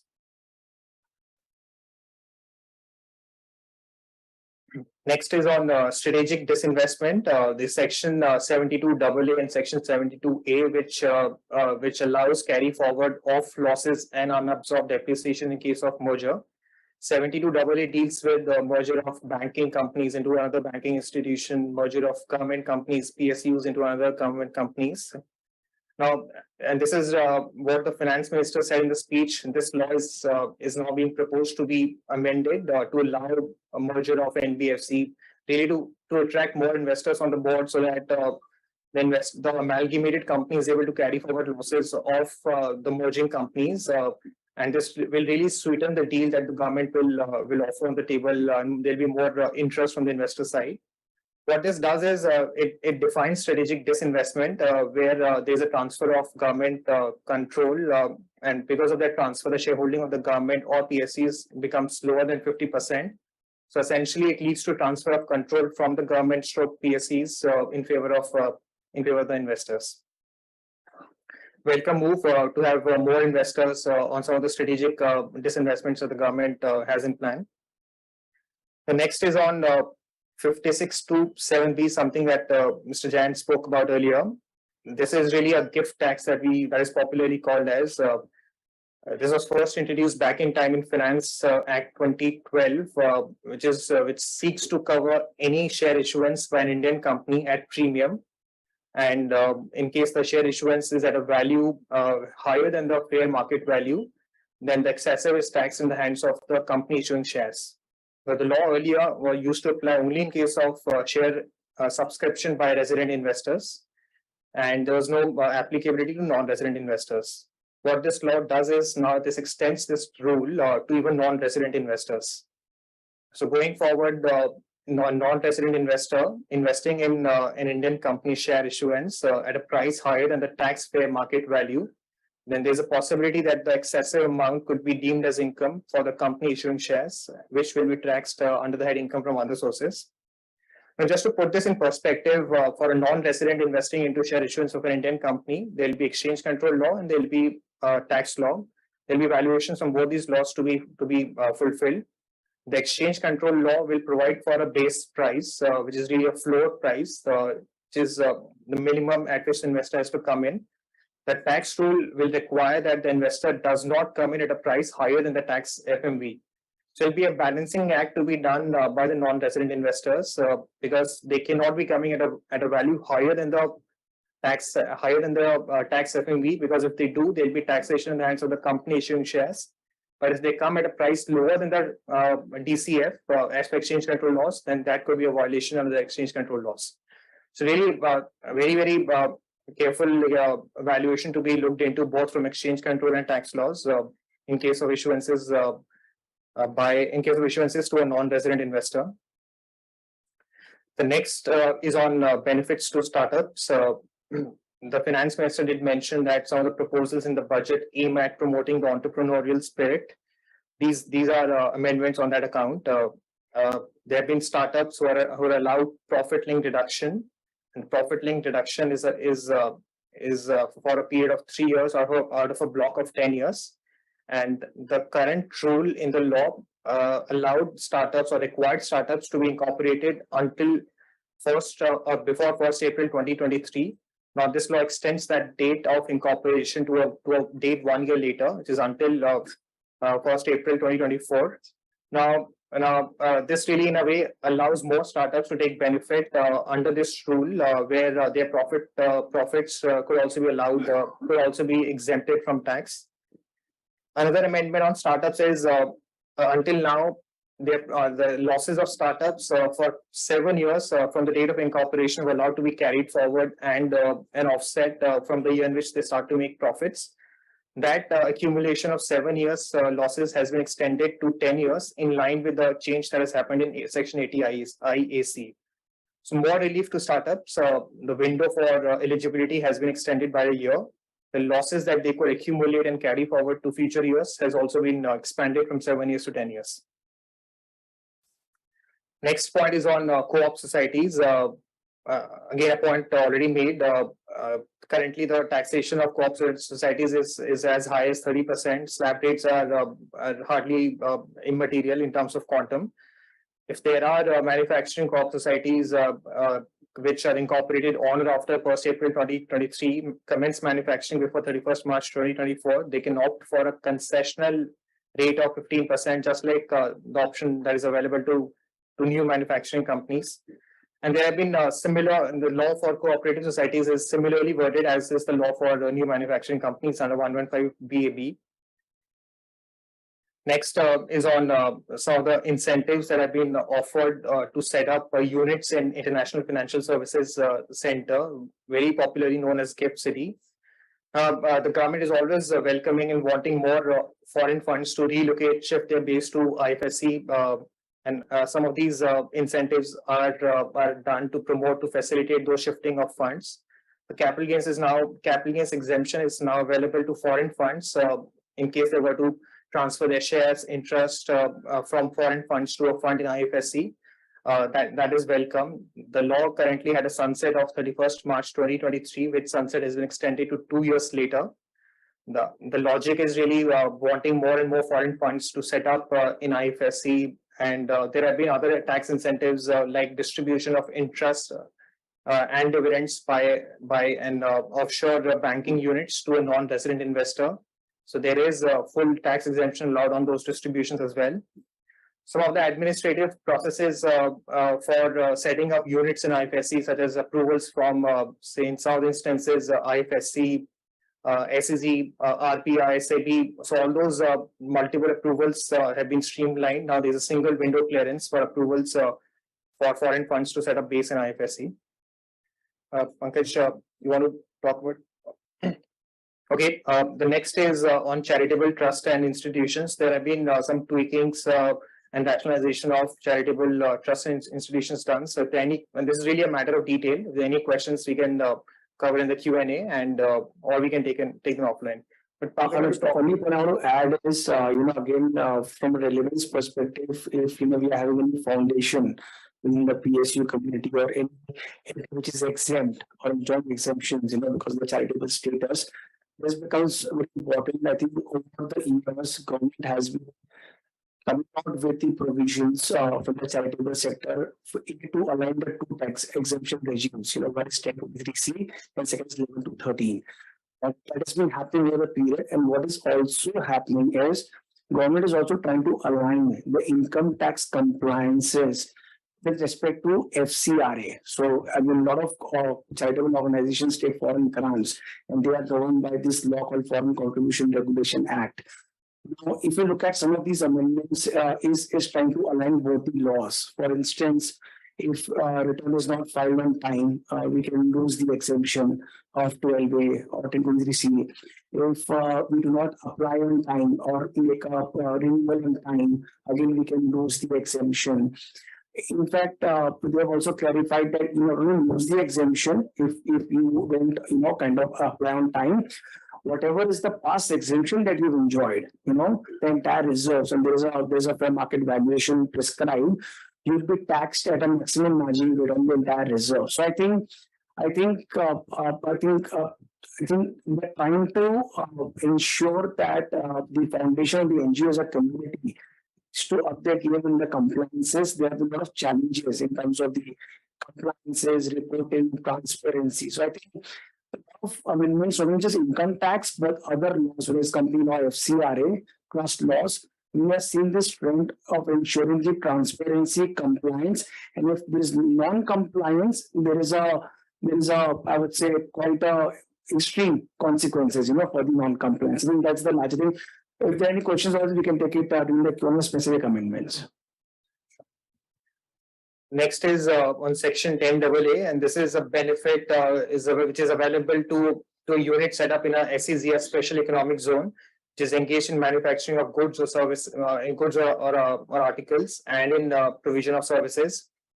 There's a profit linked deduction available for a period of 10 to 15 years, provided they export those goods or services, and there is a net positive foreign exchange. Now, what these amendments do is they streamline those deduction provisions, align section 10AA requirement to some of the requirements that featured elsewhere. The deduction now will be available only if two conditions are fulfilled. One of the first condition being that the tax return is filed by those eligible units within the due date under 139(1). The second condition being is that the export proceeds must be realized within the period of 6 months from the end of the financial year in which the export has happened, or any such time as may be allowed by the competent authority. This benefit is already additional requirements to be fulfilled is only for existing units, not for new units, because the law has already expired. The last date for eligibility to this profit link deduction was April 2020, which was extended to September because of the pandemic. but this rule is covering existing units which had begun export of services before September 2020. The next is on preliminary expenses. Amendment made in section 35D, and these are expenses of really regulatory nature which are incurred before the commencement of business or after the commencement of business in relation to extension of existing business or setting up of a new unit. And these are expenses that could be incurred by the taxpayer or by any other approved entity. Now, what this law requires is if an expenditure is incurred by any other approved entity, instead of seeking a specific approval, there's a form to be filed by the taxpayer specifying details of expenditure incurred, and the form is to be filed. The form is to be notified. The due date is to be notified, and the manner of filing again is to be notified. This is an enabler where government is easing compliance burden, where they, instead of seeking approvals on case-to-case basis, there is a form to be prescribed which will have all the details to be submitted. Next is on 43B point made earlier, really on MSME front, to improve the working capital flows of MSMEs. The deduction under section 43B, which is a deduction for any business expense, is allowed only on payment basis. Now, the law is amended to provide that if there is a payment to be made to MSME, and so while it is a payment to be made to only micro and small, not to medium, but MSME would cover all three. So any payment made to a micro or a small enterprise, and if the payment is made beyond the timeline, and which timeline is a timeline that could be agreed in the agreement, which cannot be outer than 45 days, or if it is not agreed in the agreement, it has to be 15 days under the MSME Act. If there's a payment made beyond this timeline, then the payment is to be disallowed and will be allowed only on payment basis. So the point that was made earlier, that if there is an accrual of expense done towards an expense in the favor of MSME, that accrual has to be disallowed and the payment has to be allowed then only on payment basis.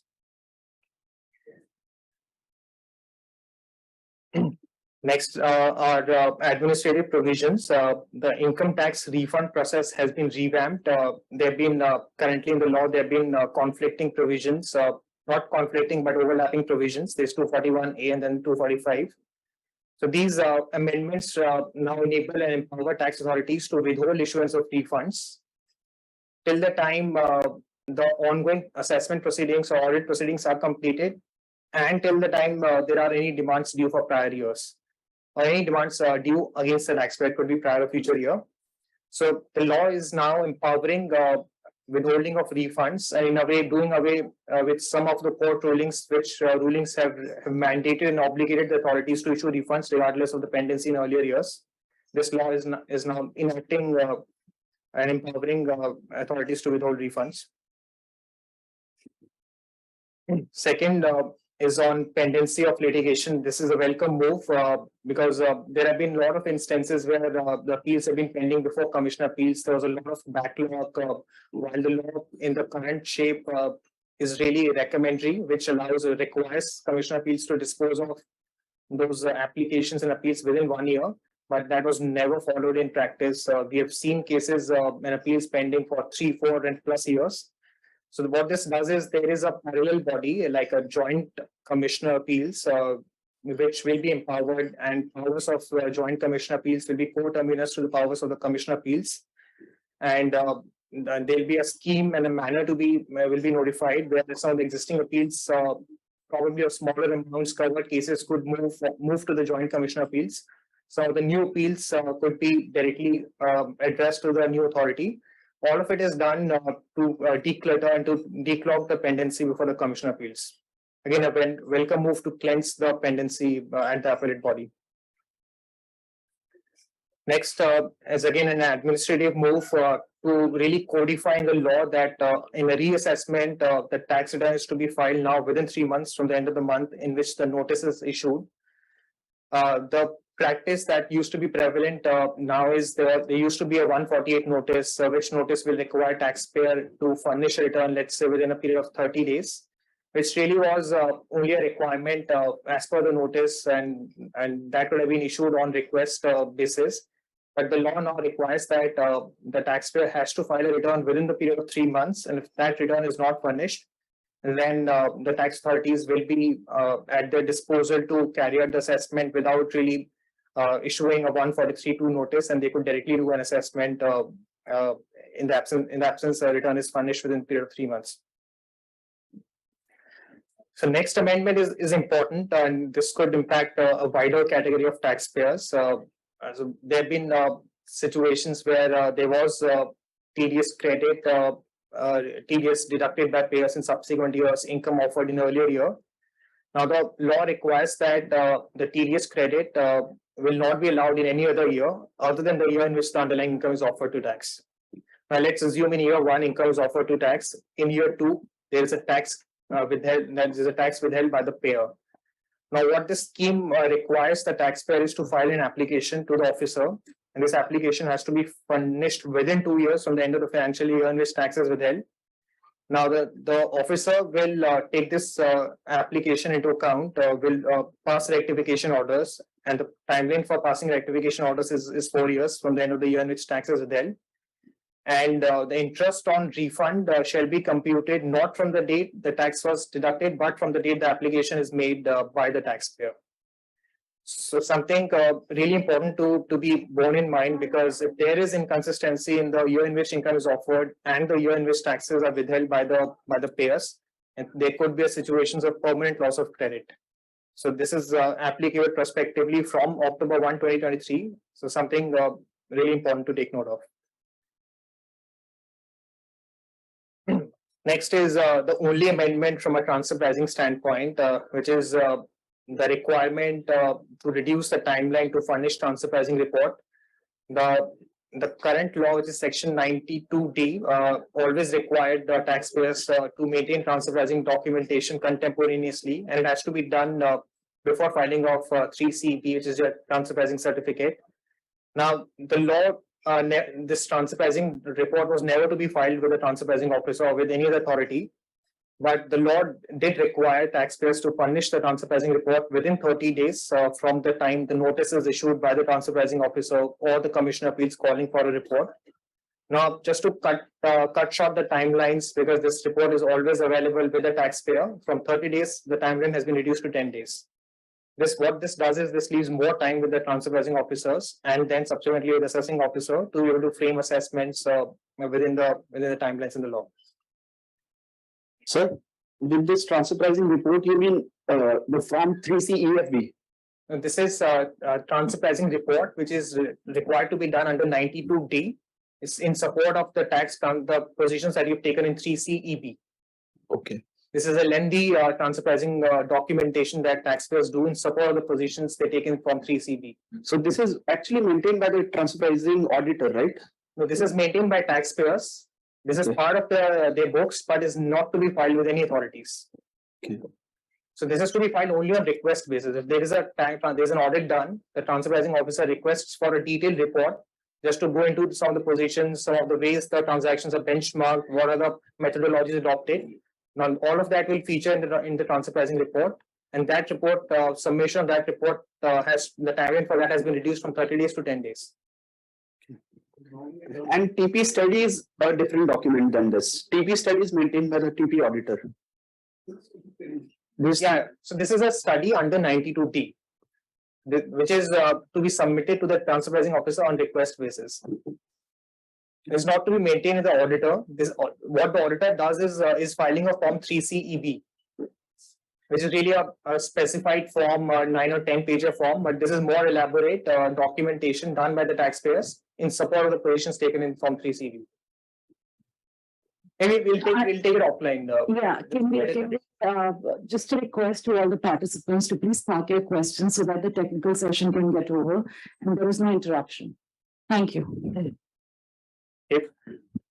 Next is expanding the scope of domestic transaction. Just like the new manufacturing companies are subject to specified domestic transfer pricing, if they were to be transacting with any person closely connected and the valuation leads excessive profits parked at the corporate level, similar provision has been introduced for co-op societies just to ensure that there is no excessive parking of profits which are getting subjected to tax at a lower rate.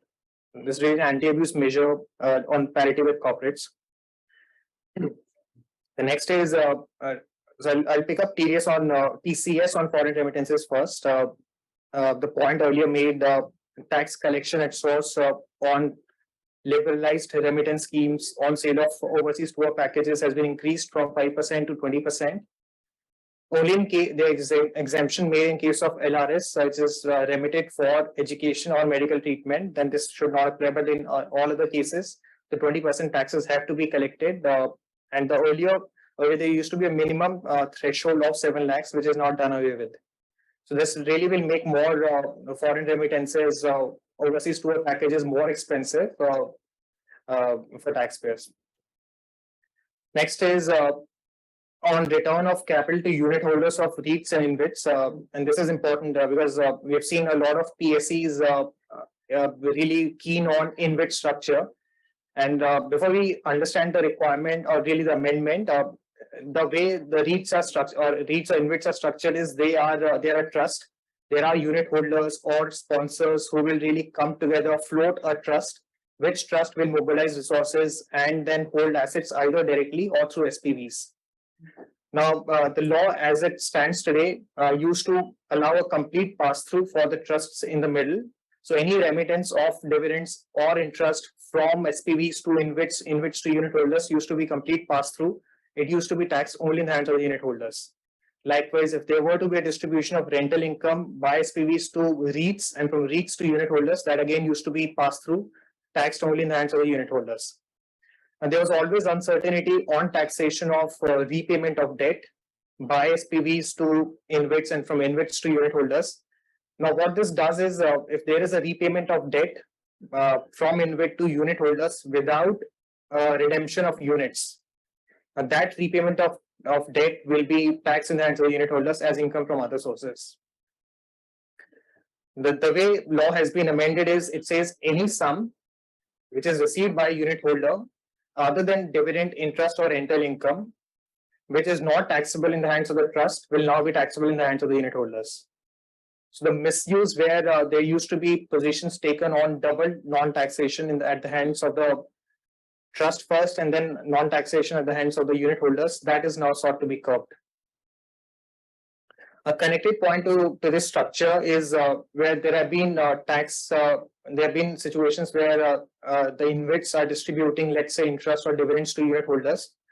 There's a requirement under the law, section 194 LBA, which section requires tax rolling to be done by those trusts at 5% in case of payments to non-residents, 10% in case of payments to residents. There could be situations where those unit holders are by themselves exempt from tax, and those unit holders could be, let's say, sovereign wealth funds, pension funds, which are exempt from tax under a section 1023 FE.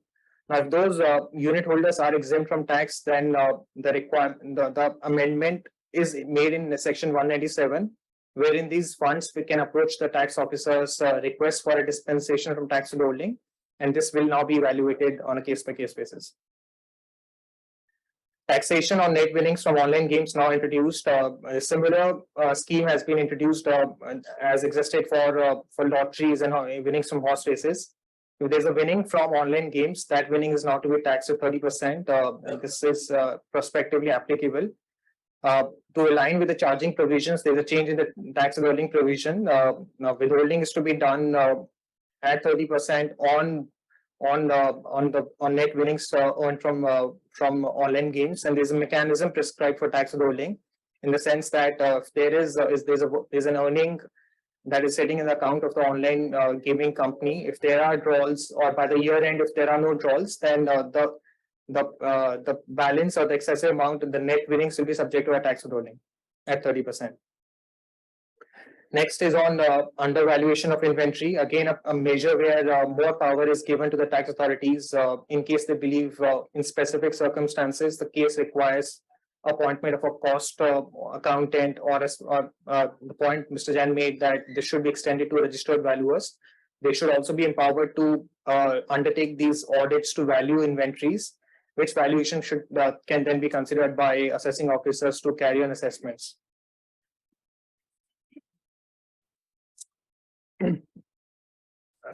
This is on the direct tax front, Pankaj, I think. In the interest of time, Are there any questions? I think we'll pick those towards the end. Yeah. Thank you.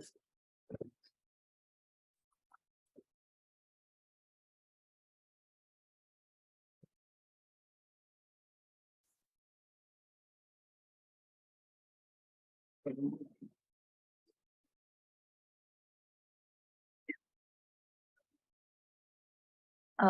afternoon. It's a privilege to be here today. And, this is something that we look forward to year on year to be back here to discuss. And thank you so much, Mr. Khan. And I'd like also to acknowledge all the speakers prior to me. I'd like to acknowledge Mr. Sokti, Dr. Bhanu, Mr. Jain for all that they've said. And also Pankaj and Anuj. I'll now discuss the indirect tax proposals by the finance minister. So yes, like Pankaj mentioned, the finance minister changed her stance from the normal where she originally used to take direct tax proposals first and indirect tax used to come later. This time round, she took indirect tax. And I must say that usually indirect tax, I'm taking down notes and there's so much to cover, but it was very short on indirect tax this time. And as Pankaj and Anuj spoke, there was so much for them to speak. But this time for indirect tax, there isn't that much for me to cover. One of the reasons also is because we now have GST. And GST, the changes in GST typically happen through the year with the GST council meetings. So it's not an annual kind of affair. It happens continuously through the year. We see, changes in GST. Certain legislative changes, those are being made part of the budget process. So essentially from indirect tax, the major changes would be around customs, but saying that there are changes in GST as well, which I will, cover today.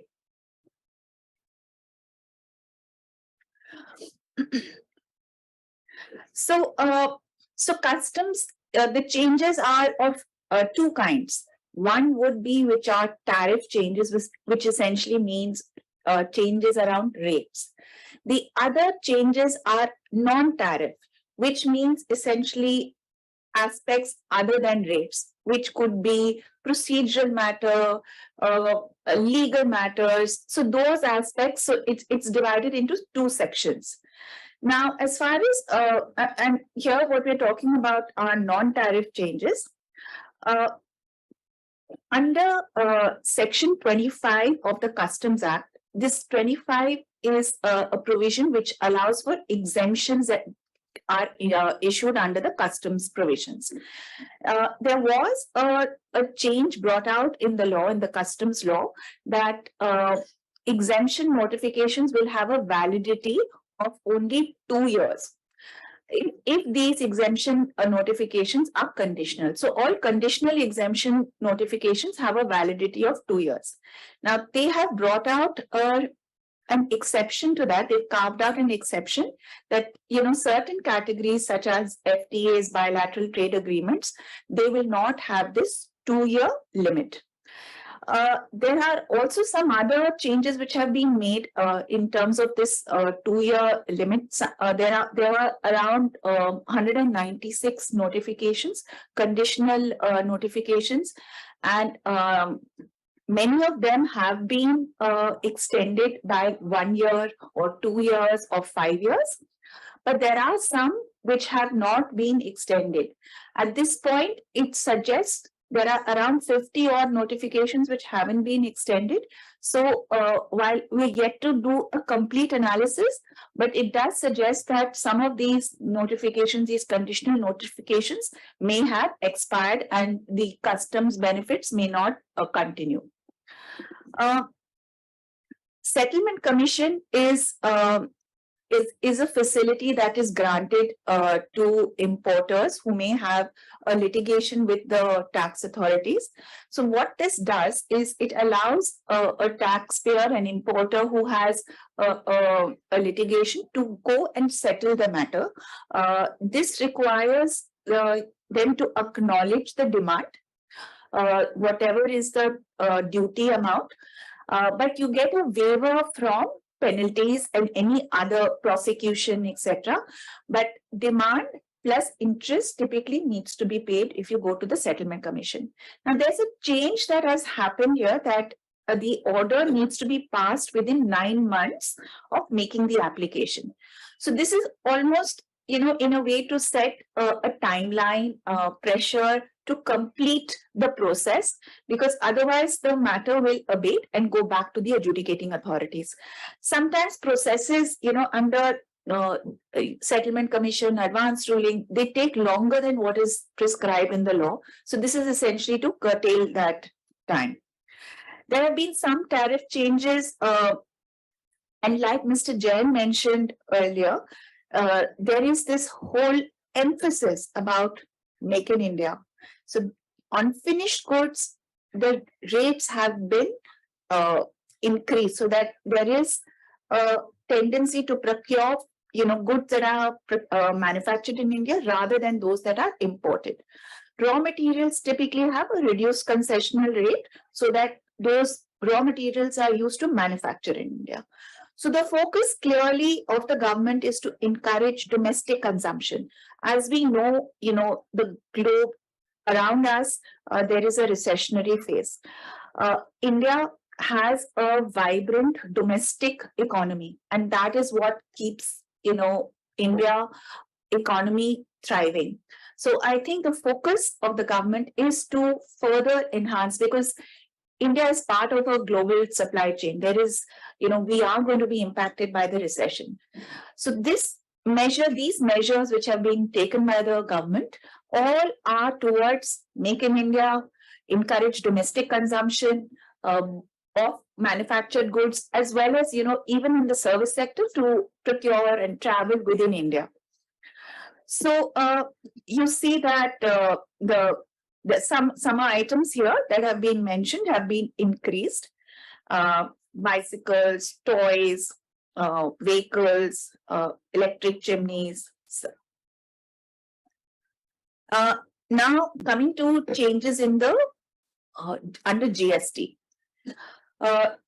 We have e-commerce operators who now a lot of us use apps and procure goods through e-commerce operators.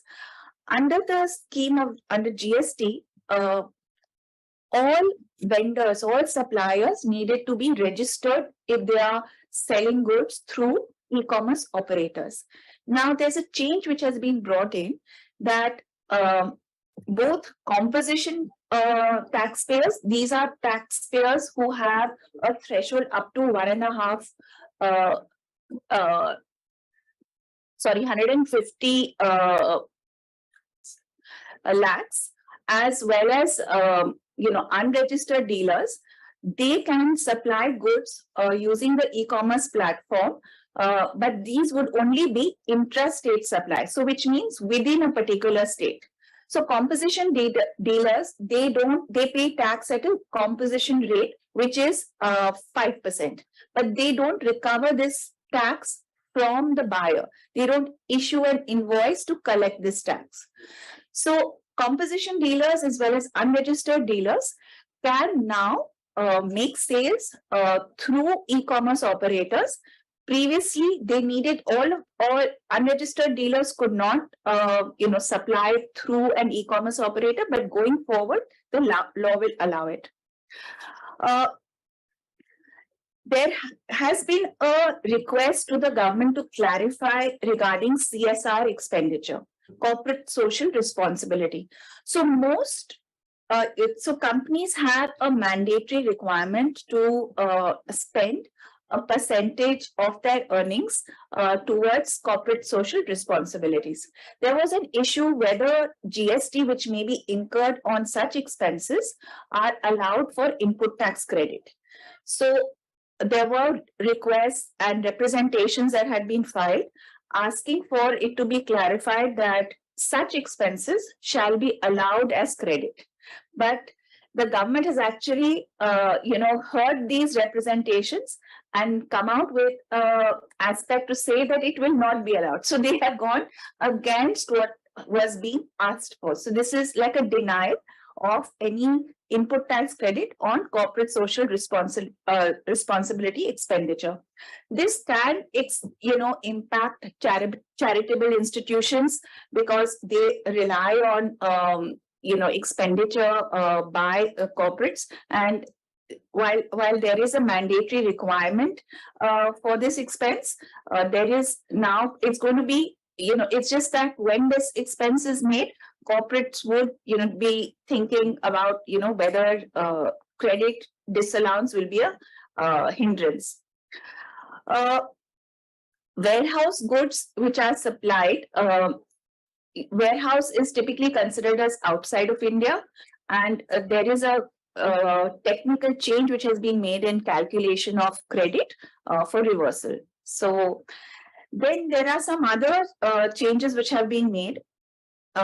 These are procedural changes. Filing of returns cannot be done beyond 3 years from the original date from when the due date was. So there's a restriction that you cannot delay your filing beyond 3 years. Then there has been a provision inserted to prescribe computation of period of delay of interest. So interest today, if if a taxpayer needs to pay interest on a delayed deposit of tax, it is calculated at 18%. That's what the law requires. But when the government pays the taxpayer, say on a refund or on those, there's a huge variance. They pay at 6% or 9%. So 18 is what the taxpayer needs to pay. But when the taxpayer gets a refund, and even when they get a refund, often the government does not give an interest automatically. You have to file for that, and even then the rate is 6 or 9. There's a provision which has been inserted that GSTN can share data pertaining to a taxpayer with other systems, government systems. Now, this essentially, this is all about sharing of data within the government. There is talk of PAN becoming a common identifier. Tax authorities, GST authorities, direct tax authorities, transfer pricing authorities, all wanting to share information, customs authorities wanting to share information. So it's essentially in line with that. So it's like we spoke, Pankaj also mentioned that the government has, technology has been a huge expense of the government, and the capabilities that the government have today is probably far better than a lot of corporates and other. So from that perspective here, we have that now going forward, there's a possibility that data can be shared, but this is subject to consent from the supplier or the recipient. So the sharing of data, but normally what would happen is if this request is granted, if a taxpayer refuses, then it would, probably raise, concern, why is a taxpayer refusing to allow sharing of data. So this is a new provision. Certain offenses have been decriminalized. These are things like evidence tampering, obstruction of an office or duty. Earlier, these invited prosecution. Then on certain aspects like supply of goods without an invoice, so they have increased the prosecution, the tax amount from 1 crore to 2 crores. Then there has been some retrospective applicability about an amendment regarding high C sales. They clarified that high C sales would be outside GST. High C sales and inbound sales. Inbound really means in a custom bonded warehouse if you make a sale. But if GST has already been paid, then there will be no refund which will be granted.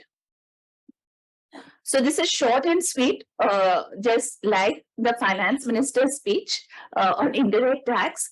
And now the more interesting part, which I'll ask Nitin to take, which is on personal taxes.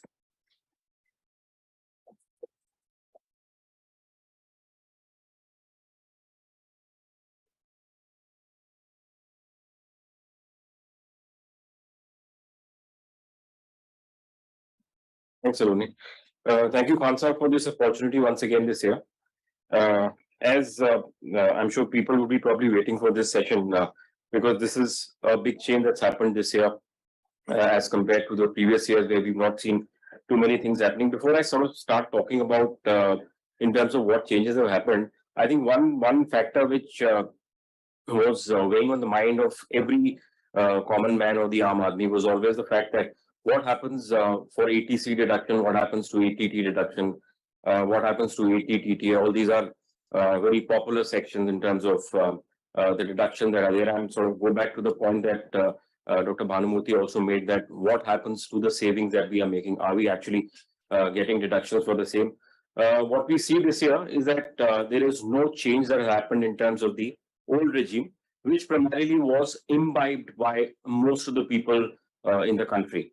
And what we see this year is that there is, and it was expected because mostly the simplified tax regime had not been taken into consideration. Most of the people and some data which we sort of looked at yesterday said that about 5 lakh odd returns had been filed in terms of the simplified tax regime. Now, with this change, which has happened yesterday in terms of the proposal, the slab rates have been totally tampered with. There are new slab rates now. There are new tax rates which are there now. 25%, which was a tax rate earlier, is now no longer there. I'm not going to get into the slabs because they're quite self-explanatory and they're on the slide. I'm getting into more basic pointers. So one, of course, is that from 6 to slabs to about 5 slabs, we'll have 5 slabs now under the new regime. And when we say new regime, that does not mean that you can't go into the old regime. You have the option to go into the old regime. We are only making the new regime a default regime, which means you have to accept the new regime. If in a situation where you feel that there is no need for you to sort of go back, go into the new regime, you have the option to communicate to the employer that please withhold my taxes under the old regime. And I'm sure people will have various questions in their mind. So I'll just, of course, come to that point later. Coming more on these slides, we talk about the basic exemption limit. Of course, that shifted from 2.5 lakhs into about 3 lakh rupees. And very important point that's noteworthy is that anybody who's got income only up to about 7 lakh rupees, he has to pay no taxes. So, and the moment, of course, you cross 7 lakh rupees, even 7 lakh 1 rupee, you will be governed by these slabs, which were the old slabs or the new slabs in terms of the old regime and the new simplified regime.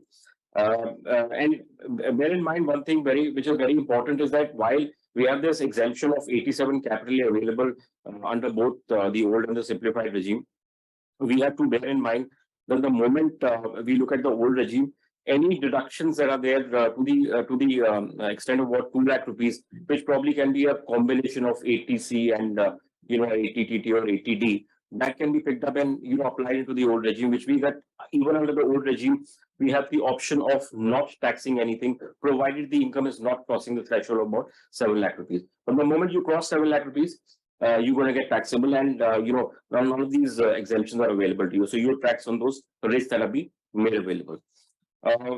One interesting thing that's happened is, and that's a noteworthy point that I also sort of looked at yesterday, is that while in the past budgets we've seen that the super rich was always being taxed, and all exemptions, benefits, they were essentially being taxed under the previous budgets. Now, in this year's budget, if we sort of look at the new regime, the 37% surcharge, which used to really impact the high net worth individuals, has been taken away, and it's only under the new regime, which means that now the highest surcharge that's available is about 25%. Maximum marginal rate that comes down from about 42.74% to about 39%. So, what does that mean for a high net worth individual? Just a very some kind of calculation. Let's say somebody who earns an income of about 6 crores, he will land up saving almost about 23 lakh rupees. So that's a huge saving for the high net worth individual.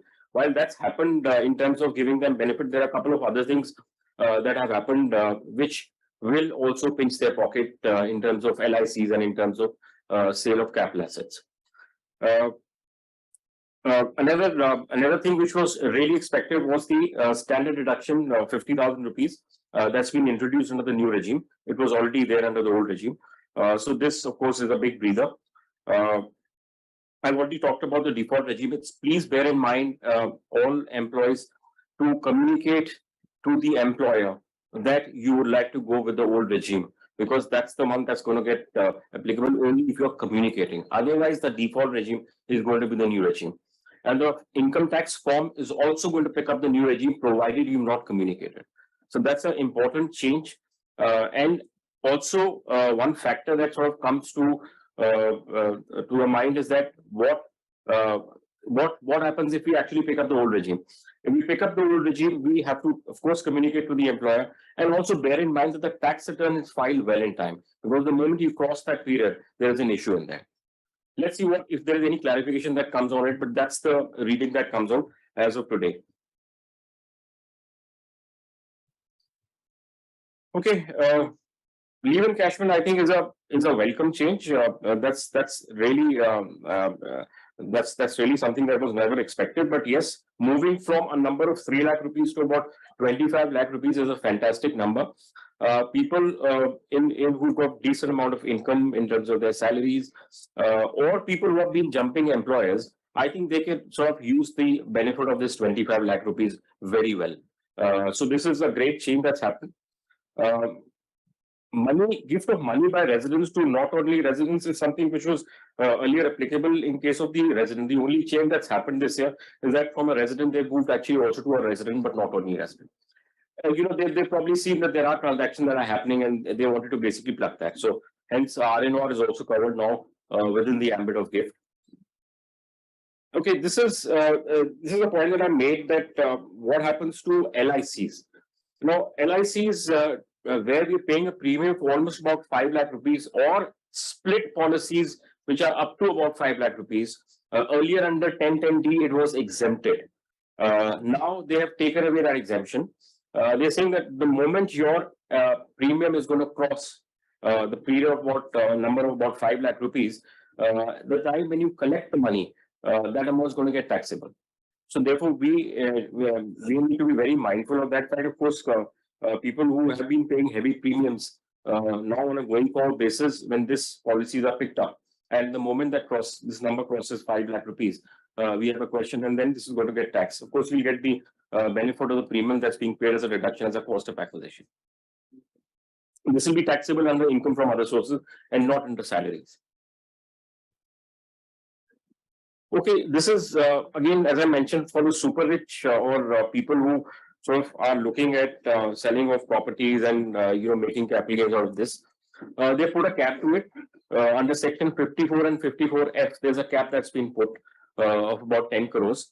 But bear in mind, this is not for a lifetime. This is the moment you do that transaction, you can again get into another transaction where this benefit will be available. Of course, you have to hold that for a period of about 3 years.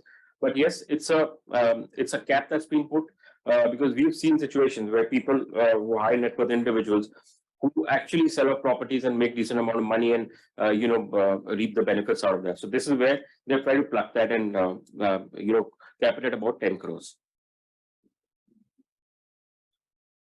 This is an interesting change on interest on home loans, which people had been claiming both under the income from past property section, and as well as under the head capital gains. Authorities sort of looked at this point and observed that there is some bit of planning that's happening, and people are actually not paying taxes, or they're exempting themselves from taxes. So what was essentially happening is that the interest on housing loan benefit was also being availed, and while any computation for a capital gain was being made, the cost of acquisition was increased with the interest on housing loan number, and hence they were claiming a benefit out of it. So let's assume a situation where we have a property which is being sold at about 80 lakh rupees, and 50 is the cost of acquisition, and let's say 10 lakhs is the number which spread over 5 years because 2 lakh rupees is the cap. They were actually people were claiming the cap gains that was being taxed in their hands was about 20 lakhs and not 30 lakhs. So now on a going forward basis is going to be 30 lakh rupees. So this is an interesting change that's happened.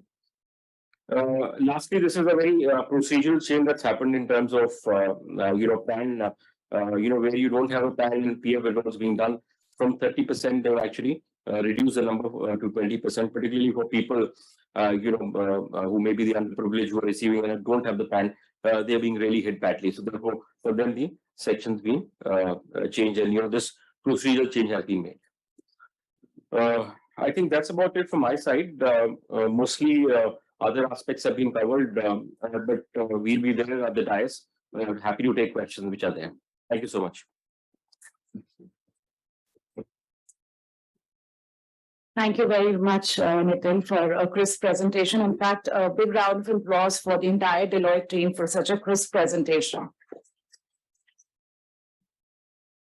Now, the moment we've all been waiting for after the presentation, the panel is here to take the question and answer. And I request Bhanumurthy sir also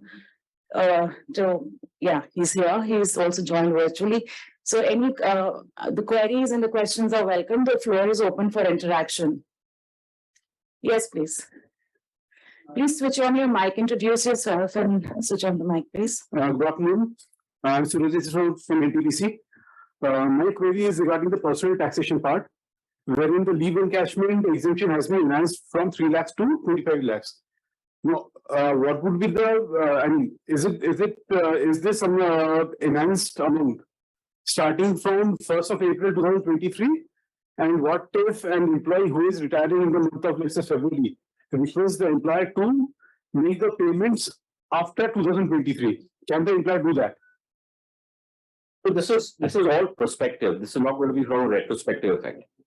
So that is all right. But if an employee is retiring in, let's say, February, Right, and he requires the employer to make the settlement after April or May, so can the employer give the benefit of the enhanced ceiling to the employee in that case? no, sorry, that's exactly the point. See, if somebody is while we take that benefit, okay, let the employer take that benefit. But what happens while he files his tax return? Because his date of finishing the job or his retirement would be in the previous financial year.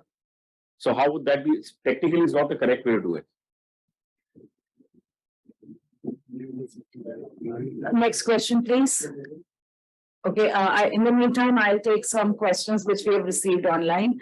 So as Professor Bhanumurthy, this question is directed to you, that we all know India has reached that 5th position in world's largest economies. However, when it comes to GDP per capita, we're at the bottom few in the top 50 economies.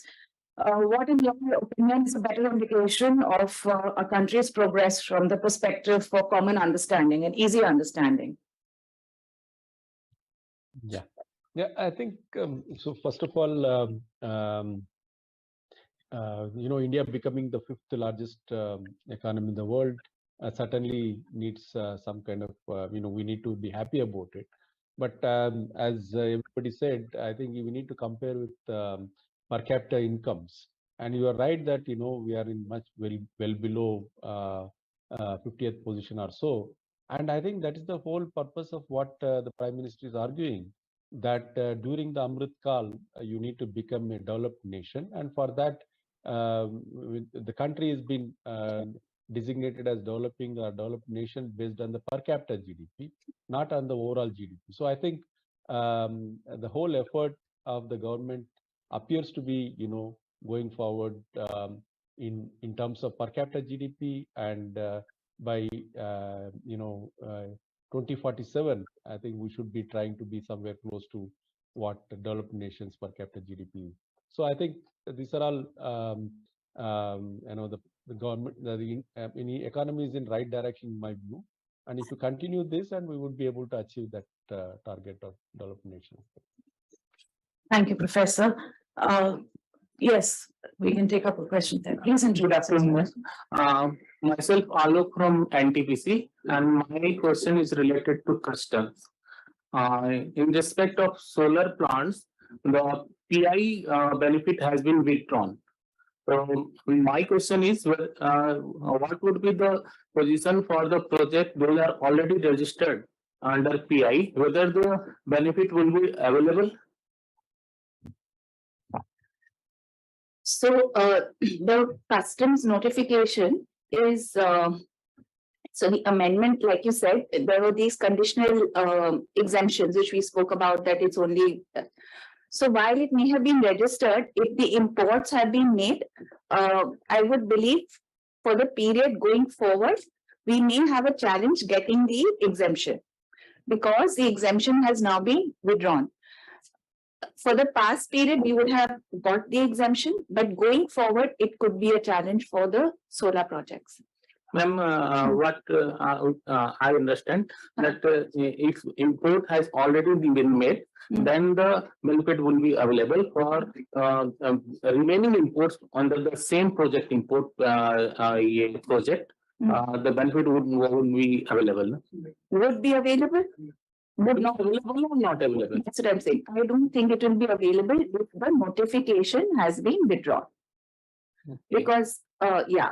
So though you may have got it at, the notified, if the project was notified, but because the exemption notification itself has been withdrawn, so there could be a challenge. I would say one would need to, look at the notification once again. What are the conditions? Even the fact that it has been notified, one will have to just read the language. But principally, if I was to just say on a generic basis, if the exemption is no longer there, it may not be available, the exemption, for future imports. But maybe there is something in the language of, when you got the project notified, that, it said that irrespective of when you import, or, it may be there. So I don't want to say, but that's why I'm saying probably it will not be there, but one needs to just look at how the, when you got it notified, was there anything written in that? One would need to check that. Okay. Okay. Yes, please. Hello, my name is Karthik. I'm from Towergate. My question is regarding REIT and InvIT. In the slide, it said that with regard to the redemption of units. So whenever, can you explain this with an example? Suppose if 100 rupees is received by InvIT in the form of 60 rupees, it gives further as equity, and 40 it gives as debt. So it will be little clarity if it is getting. Can you just explain that with an example? Okay, so the first point is the trust is supposed to be transmitting at least 90% of what it receives from the SPVs. That is a regulatory obligation. So let's say, for instance, trust receives from the SPVs 100, and which 100 is to be now paid to the unit holders. Now that payout to the unit holders could be by way of repayment of debt or repayment of unit. Now it will depend on the way accounting is done in the books of the trust, where there have been cases where trust has repaid debt and has not reduced. Okay, so this repayment of debt is not really because unit holders cannot lend debt to trust. It is a deemed characterization, because if you look at section 115 UA, it says that if SPVs are repaying debt extended to it by InvIT, then the same characterization will be deemed vis-a-vis distributions by InvIT to unit holders. So it is a deemed repayment of debt, so to say, from InvITs to unit holders. Now, if that is given, it is a repayment of debt without a reduction in unit, because the cost or the investment that unit holders hold in the InvITs will only be units, will not be a debt. So if it is a repayment from InvITs to unit holders without repayment of unit, then the existing capital base of unit holders is intact. What they receive is really a distribution of free cash flows, which otherwise could have been paid as dividends or interest. And if they were to be paid as dividends or interest, that would have been taxed in the hand of the unit holders. But now, because they are calling it differently, and if they're calling it differently, the question or the uncertainty was regarding taxation in the hand of the unit holders. Could it be taxed or not? And there have been conflicting positions. In the past, we know of certain players who have taken a no tax position, because the law is only limited to interest and dividends for taxation in the hand of the unit holders. Because there was this uncertainty that whatever there's a distribution received by the unit holders, if it were not to be interest or dividends, then can a no tax position is possible. Now, what this law does is, it says if the unit holders receive anything which is not dividends, not interest, not rental income in case of REITs, and which is not taxable in the hands of the trust, then it has to be mandatorily taxed in the hands of the unit holders. So they're plucking any tax leakage here. So it has to be either tax in the hands of the trust or tax in the hands of the unit holders. It cannot be a no tax event combined together for the trust and the unit holders. So one layer of taxation has to be at least there in the entire chain of the structure. And what happens when I've received the amount in reduction of my capital, suppose, and at a later point when the entire this amount is reduced, but still I'm having some balance for that investment. Okay. So just to carrying on the point I just made, if it is a repayment of capital, let's say the repayment of debt, I think the point you made earlier, if that is 100, and say if unit holders hold say 500 in the InvIT, out of 500, let's say only 80 is reduced. 80 is reduced as cost of units held by unit holders in InvIT. The repayment is of 100. Now only 20 is to be taxed in the hands of the unit holders, because 80 will be reduced as cost of unit. In a case where there is no reduction, in the value of units in the books of the InvIT, entire payout of 100 will be taxed in the hands of the unit holders.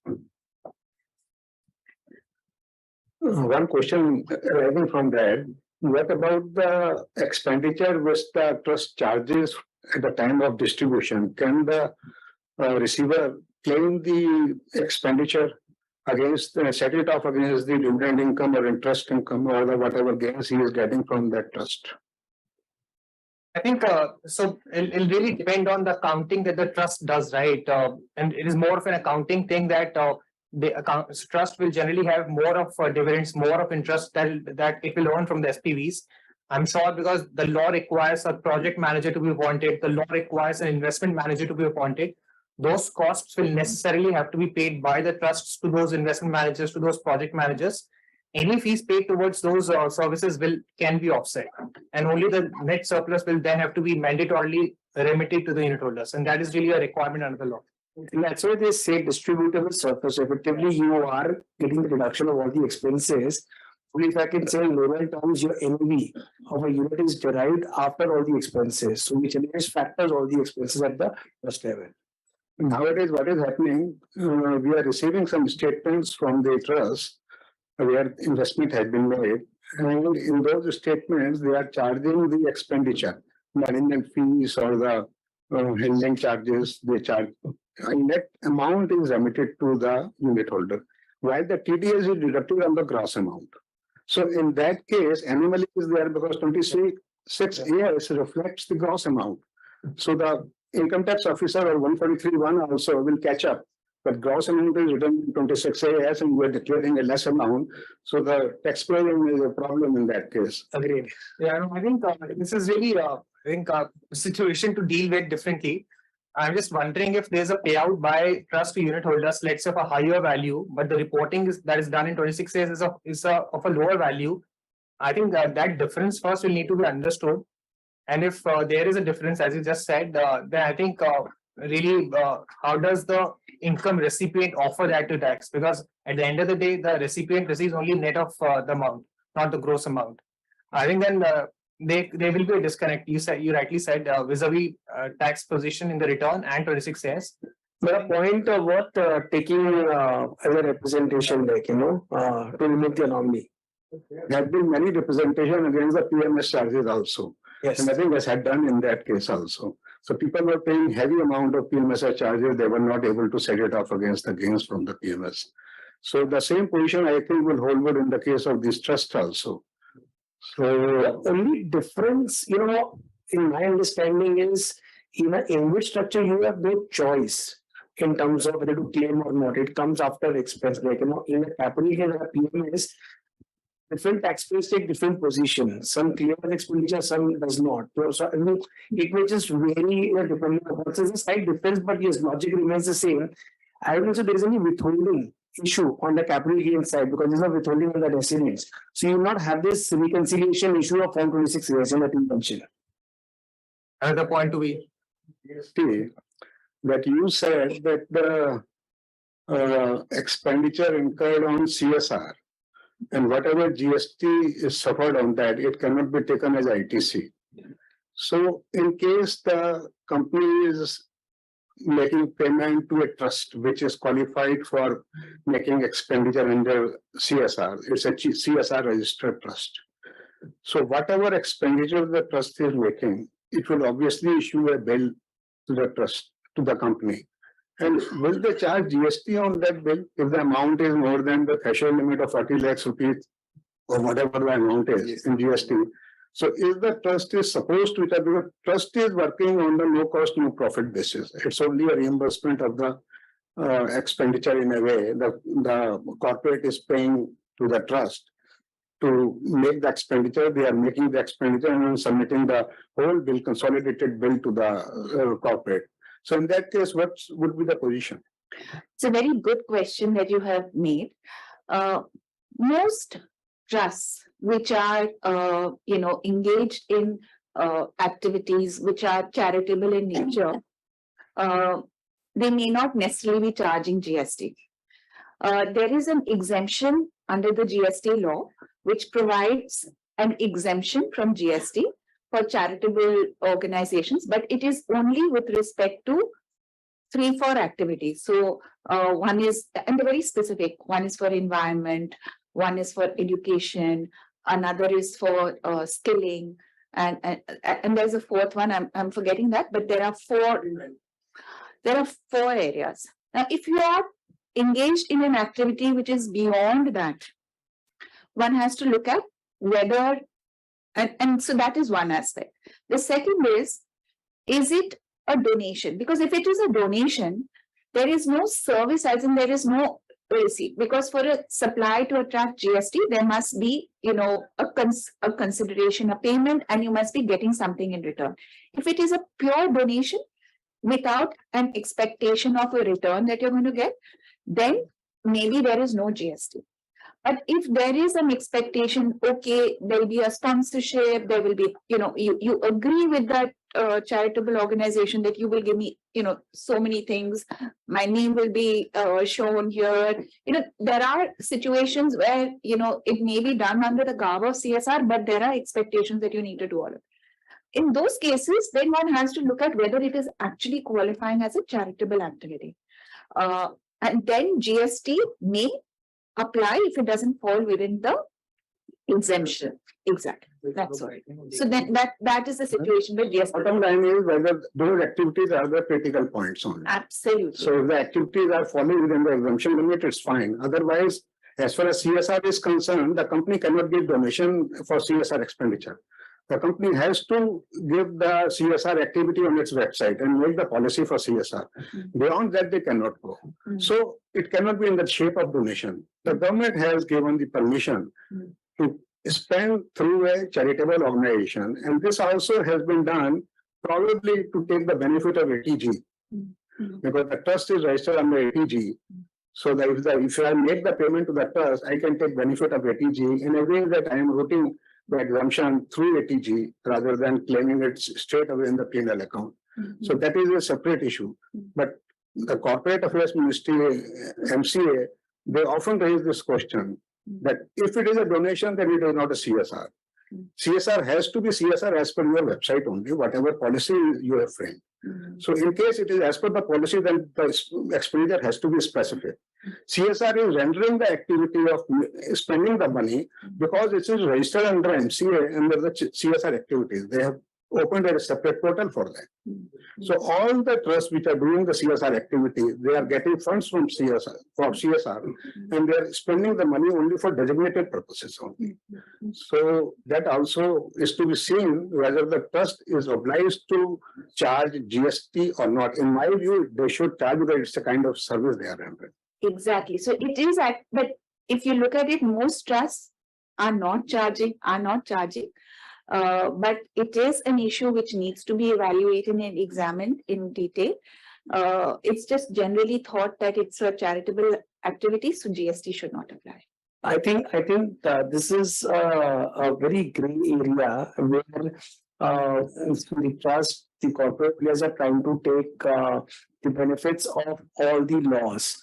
So from a corporate law perspective, when they give a grant and then subject to GST, they take a position that they are doing a project mode. I understand what you mentioned about the website and all, but they through documentation try to demonstrate while I'm giving a grant, it is a project mode and they demonstrate project on different ways. So I think company law and MCA somewhere is not coming out very clearly in terms of, whether you can give, they have just mentioned that you cannot take a check. You have to be part of the project. And that's a very subjective kind of assessment. And that's where I think corporates are taking a position. I'm part of the project. I'm involved. My team is involved.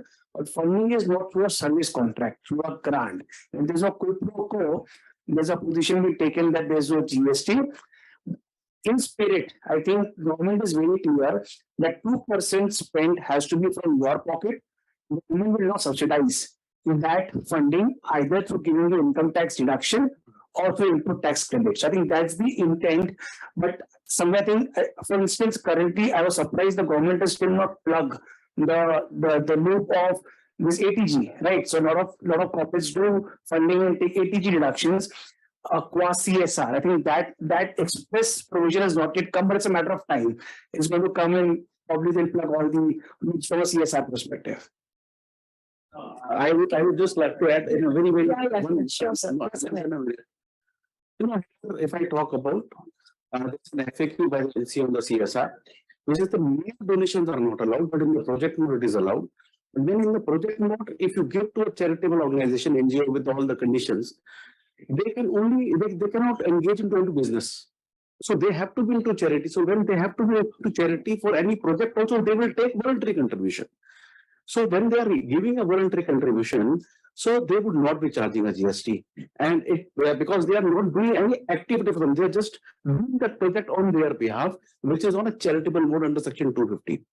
So, and ATG specifically not allowed for Clean Ganga, Swachh Bharat, but allowed for PM CARES, specifically PM National Relief Fund. So, especially in that FAQ also said ATG is allowed, but take care, 115 BAA, 115 BAB, ATG not allowed. Thank you, sir. Yeah, our friend there. I am Anil from Bill. I have one question regarding this payment to MSME. Sir, can you please introduce yourself? I am Anil from Bell, Bharat Electronics. My question is regarding payment to MSME, delayed beyond a specified date. Suppose even if delayed payment is made within that financial year, that I will be able to claim, I think. Interest anyway it is not allowed. Again, if it is paid beyond that financial year, but before date of filing return, then in the same return of the same financial year, I think I will be able to claim it. I think I will pick up the second part first. Okay, that is the question actually. Okay. So I think you said that if the payout is before the due date of filing the return, it should be allowed in the prior year, right? Same year, yeah. Same year. Answer is no, because the proviso which gives you that benefit that if the payment is not made within the year, but made before the due date of filing the return of income, that proviso will not apply in case of payments to MSMEs. Okay. And when I say payments to MSMEs, I mean payments to micro and small, not to medium. Okay. So the proviso is specifically excluded, and therefore, even if a payment is made on or before the due date of filing the return of income, it will not be allowed in the first year. It will be allowed in the second year. Yeah. It will be delayed for 1 year. Absolutely. Whenever you pay in that year, you get a reduction. Yes. Thank you. I have also one point on CSR expenditure, giving donation. Actually, donation, accepting donation by a charitable institution or whoever I will allowed to take donation for this purpose. That is, section same one is not expected actually. That is not part of the supply of goods or services as per GST Act. I think so. GST should not be a question of GST on that. So there is an exemption under the GST law specifically for charitable institutions, and it is specific only for 4 activities. So if there is an exemption, that presupposes that there could be a taxable supply. Otherwise, there is no requirement for an exemption. Okay. Yeah, I have a question, ma'am. B. Salapati from Hindustan Aeronautics. You said that under section 245, tax authorities can adjust and withhold refunds till completion of any pending assessment or reassessment. See, suppose the refunds are due based on some court judgment or tribunal judgment. But reassessment for the previous year is due, not yet done. Can they hold this refund? If the refund is due based on the court judgment or tribunal judgment? Answer is yes, because the amendment is also made in 245. Because 245 does mention that in case there is an order of the commissioner or the ITAT or the High Court, an order giving effect then is passed by virtue of it, a refund is due. Now, these two provisions, 241A and 245, have been clubbed. And now they've been clubbed to provide that in case there is a refund due for a particular year by virtue of a decision of a higher authority, and in case there is a reassessment done for a, say, for a different year, that reassessment is open. Now taxes can be, the refunds can be withheld. This is now very much part of the law, and the amendment is specifically to cover the point that you asked. Because there have been decisions earlier, court rulings where high courts have taken a view that if there is a refund due for a particular year, regardless of the demand in any preceding year, that refund has to be allowed.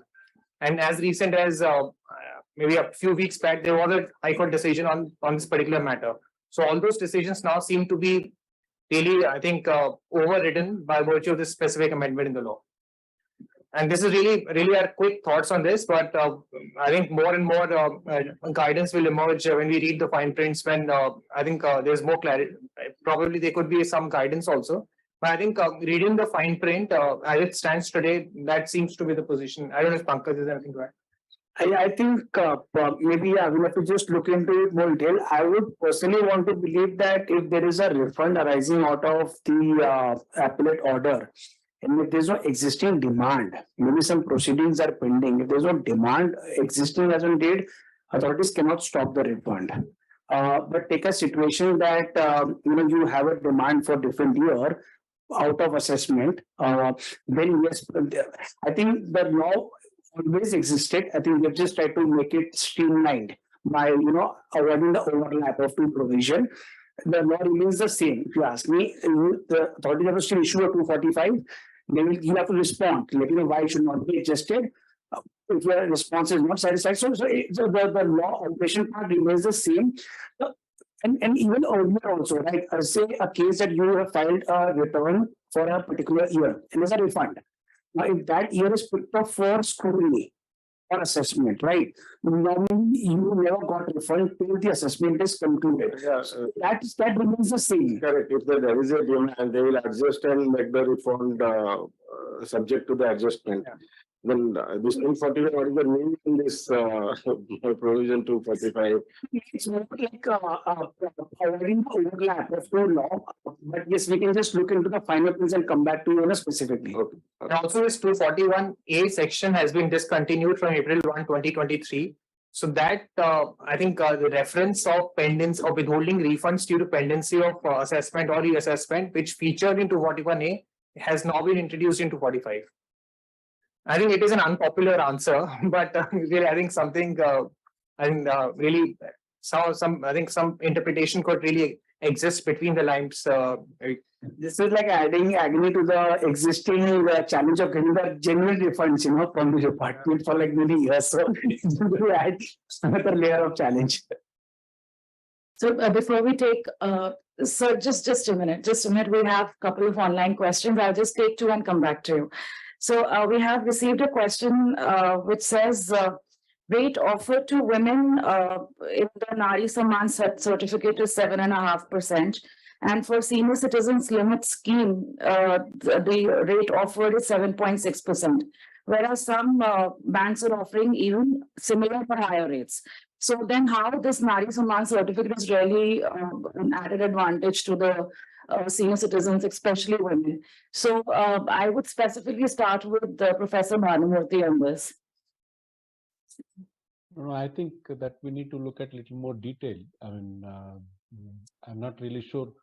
See, this is a fixed interest rate. I think the assured interest rate that they're suggesting for the schemes, but the banks can change, right? They're part of the cycle. So maybe the rates can come down. So it's an assured interest rate, I think they may be suggesting, rather than fixed to the market determined interest rates. Professor, while you're there, just a related question to you that you have in your address, you've mentioned about the savings-led, that India is a savings-led economy. So a question has come that in their understanding, a developed economy is generally a consumption-led economy. Whereas India, if savings, as you said, that savings are not being encouraged in the present budget. So does it mean that India is moving towards the developed economy status, or is it that the consumption is being encouraged just to manage the deficit right now? No, I think right now the focus seems to be reviving the domestic consumption so that the private sector, which has been hesitant for some time to invest, maybe they'll encourage the private investments to happen. I think to kickstart the private investment cycle, the consumption policy seems to have been focused on. But in terms of assuming that just because we're shifting from savings to consumption, now we are becoming the developed nation, I think that may not be a right understanding. See, the reason why the Indian economy has been immune to many of the external shocks, including, starting from Asian crisis to global financial crisis and all up to now, is because the external debt component in the overall public debt that we have is extremely small, and that's one of the reasons why we don't get into the kind of shocks or the volatility the advanced nations are facing. So, in my view, whatever the policies right now may be a temporary when it comes to the savings. And I think if at all you want to become a developed nation, I think one needs to really focus more on the domestic savings. In fact, China has done, and even India has done in the in the last decade. So I think it is the savings which will help us to really reach what Prime Minister said by 2047. So rather than depending on the foreign savings. So hopefully, I think we'll come back to the savings-led growth soon. Than right now, the consumption policies are, in my view, more of a temporary kind of policies. Okay, thank you, Professor. We have a question from, please introduce yourself before you ask the question. Thank you, madam. Myself, Kalpat from Bharat Heavy Electrical Limited. I have two questions. First, from indirect taxation, it's regarding lithium ion. Exemption has been provided when we import capital goods and machinery for the manufacture of lithium ion, which can be used in battery of electrically operated vehicles.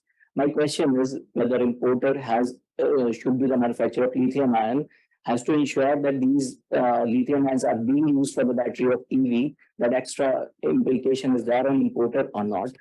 Second question is regarding direct taxation. It's regarding MSME payments, where micro and small enterprises have raised the bill. We have to make the payment within the specified time limit, otherwise the deduction, the expenditure would be disallowed. The question is regarding where we book liability on the basis of work done, and the bill is not raised by the MSME vendor, whether this expenditure because the time limit applies when the price is raised by micro and small enterprise, whether this would be disallowed even if in those cases where it has not been raised. Thank you. So, Saloni, thanks. So I'll take the customs question first. So the finance minister spoke about green mobility, when she made her speech, and made this announcement about the exemption for capital goods imported for manufacture of lithium-ion batteries for EV vehicles. Now, so this is a specific exemption. It is specific for manufacture. Now, I would need to review the conditions because it's a conditional exemption. So if it is for manufacture, it needs to be used for that purpose. It should not be diverted, say, for trading or for some other purpose. So it is a conditional exemption.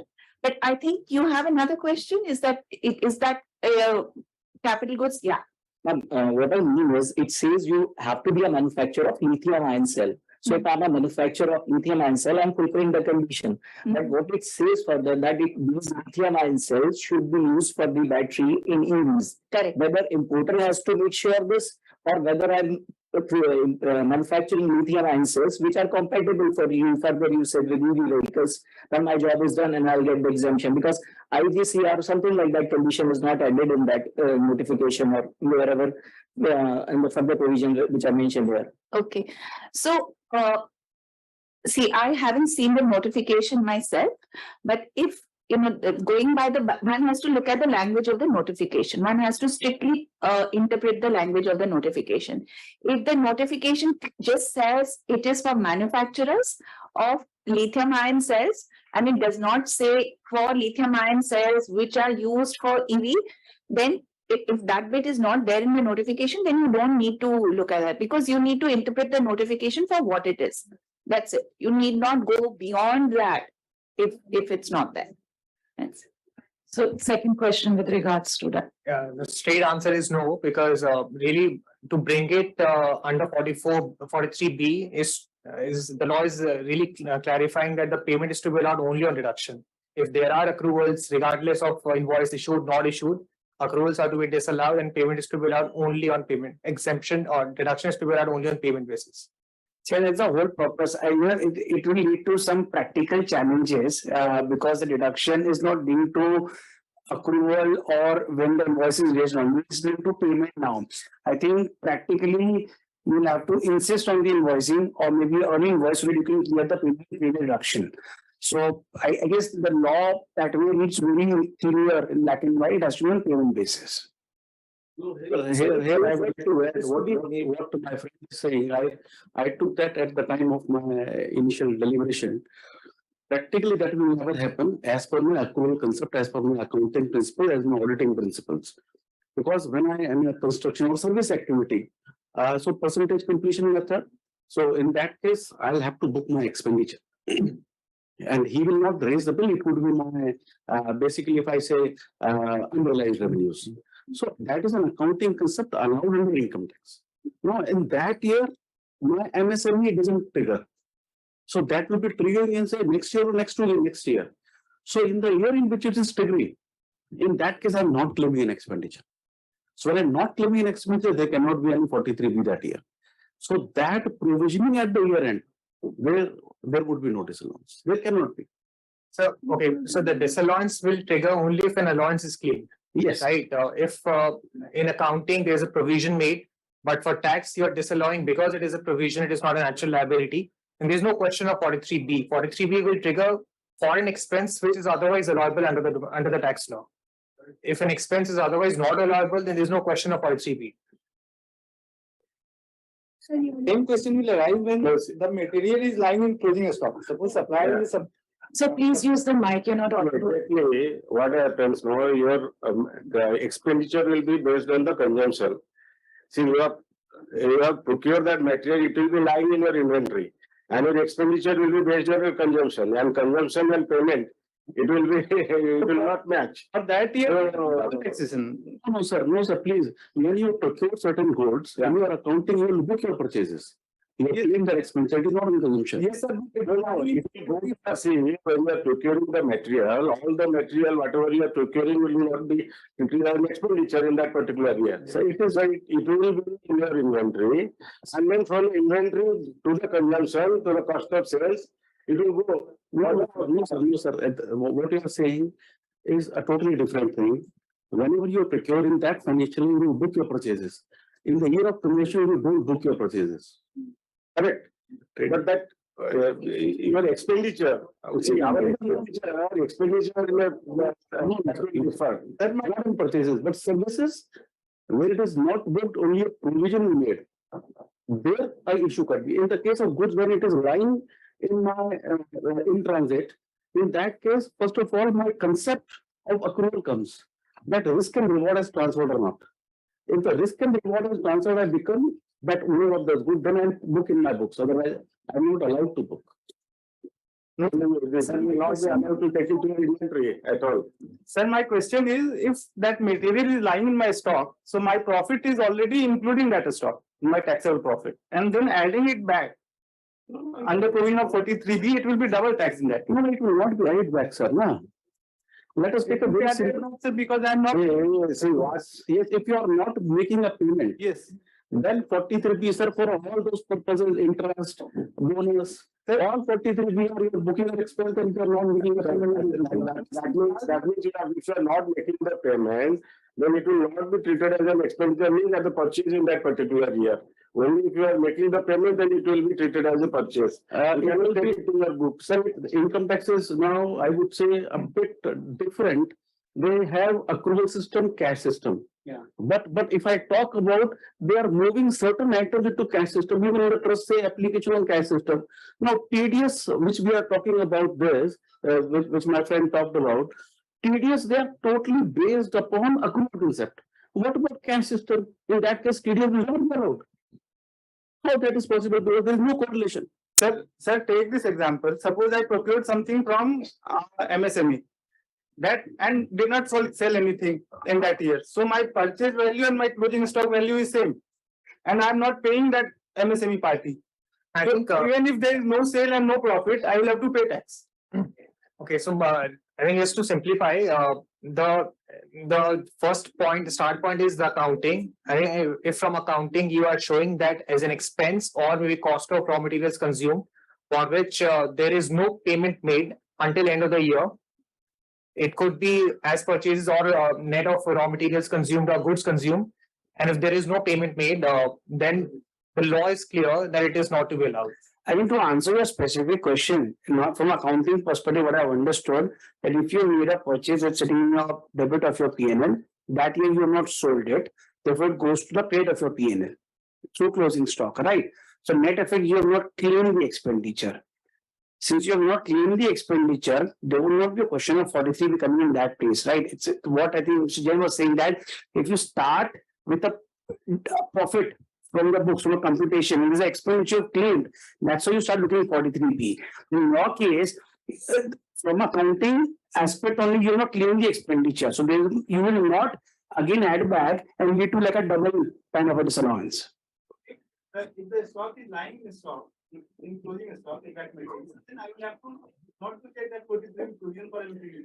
I would want to believe, yes. I think probably that's the position we should be taking. I differ on this. I differ. Once it is booked into my books of accounts in that year, irrespective of my closing stock is a totally different provision. It is not that in the year which I sell that in that year I'll book my purchases. No, I'll not debit it to my profit loss. My stock will be reducing. Yeah, and I think the reconciliation between the 2 points will lie on the accounting treatment. So what is that getting debited to the profit and loss account? Is it purchases? If yes, then there is a deduction claimed for a payment or an expense towards MSME. If it is not, and if it only lies as closing stock, not something for which a deduction is claimed, then there's no question of 43B. So I think the crux will really depend on if there is a payout or if there is an expense in favor of MSME, and if that is rooted in the books, deduction is claimed, then there'll be discussions on 43B to follow, otherwise not. One more thing I want to. So this will be the last question. So you only asked if there is anyone else. Okay. This 31st March, I have made a provision. After that, I made payment within due date, but in next year, but within the specified date in the as per PO. So that should be allowed. There should be no question of disallowing that expenditure. When you said you made the payment within due date, so what due date? So that expenditure should be allowed even if paid in next 5 years. Okay. That will be allowed. Yeah, so if it is within the due date as per MSME Act, then it is to be allowed in the prior year only. The memorandum says this very expressly in so many words that if it is within the MSME law, it has to be allowed. So thank you. So with this, we'll formally come to the end of the session. While few of my online questions are not answered, but I'll take that offline with you guys. So thanks a lot for an enlightened presentation and for even a more enlightening interactive session. And special thanks to Jain sir for being a part of it and giving your inputs as well. So with this, we come to the end of this session. And here I would just like to add that this wouldn't have been possible without our esteemed panelists here, both online and offline. So a special thanks to Professor Bhanumurthy sir for being with us and gracing this occasion and helping us decomplex and simplifying the economics aspect. We are also thankful to Pramod Jain sir for his presence today and candidly sharing his thoughts, especially during the interactive session. Thank you very much, sir, for your time. And we're also very grateful to the Deloitte team here who have made a very comprehensive presentation, a 1.5 hours budget presented in 15 slides. I think they deserve a round of applause for that. And one person here from Deloitte that I would specifically like to mention is Mr. Sahil, who has been a source of our only contact point for scope here. And he has coordinated the entire session with us. So as a token of our thanks and gratitude, I would like to request my colleague to please present him with the planter.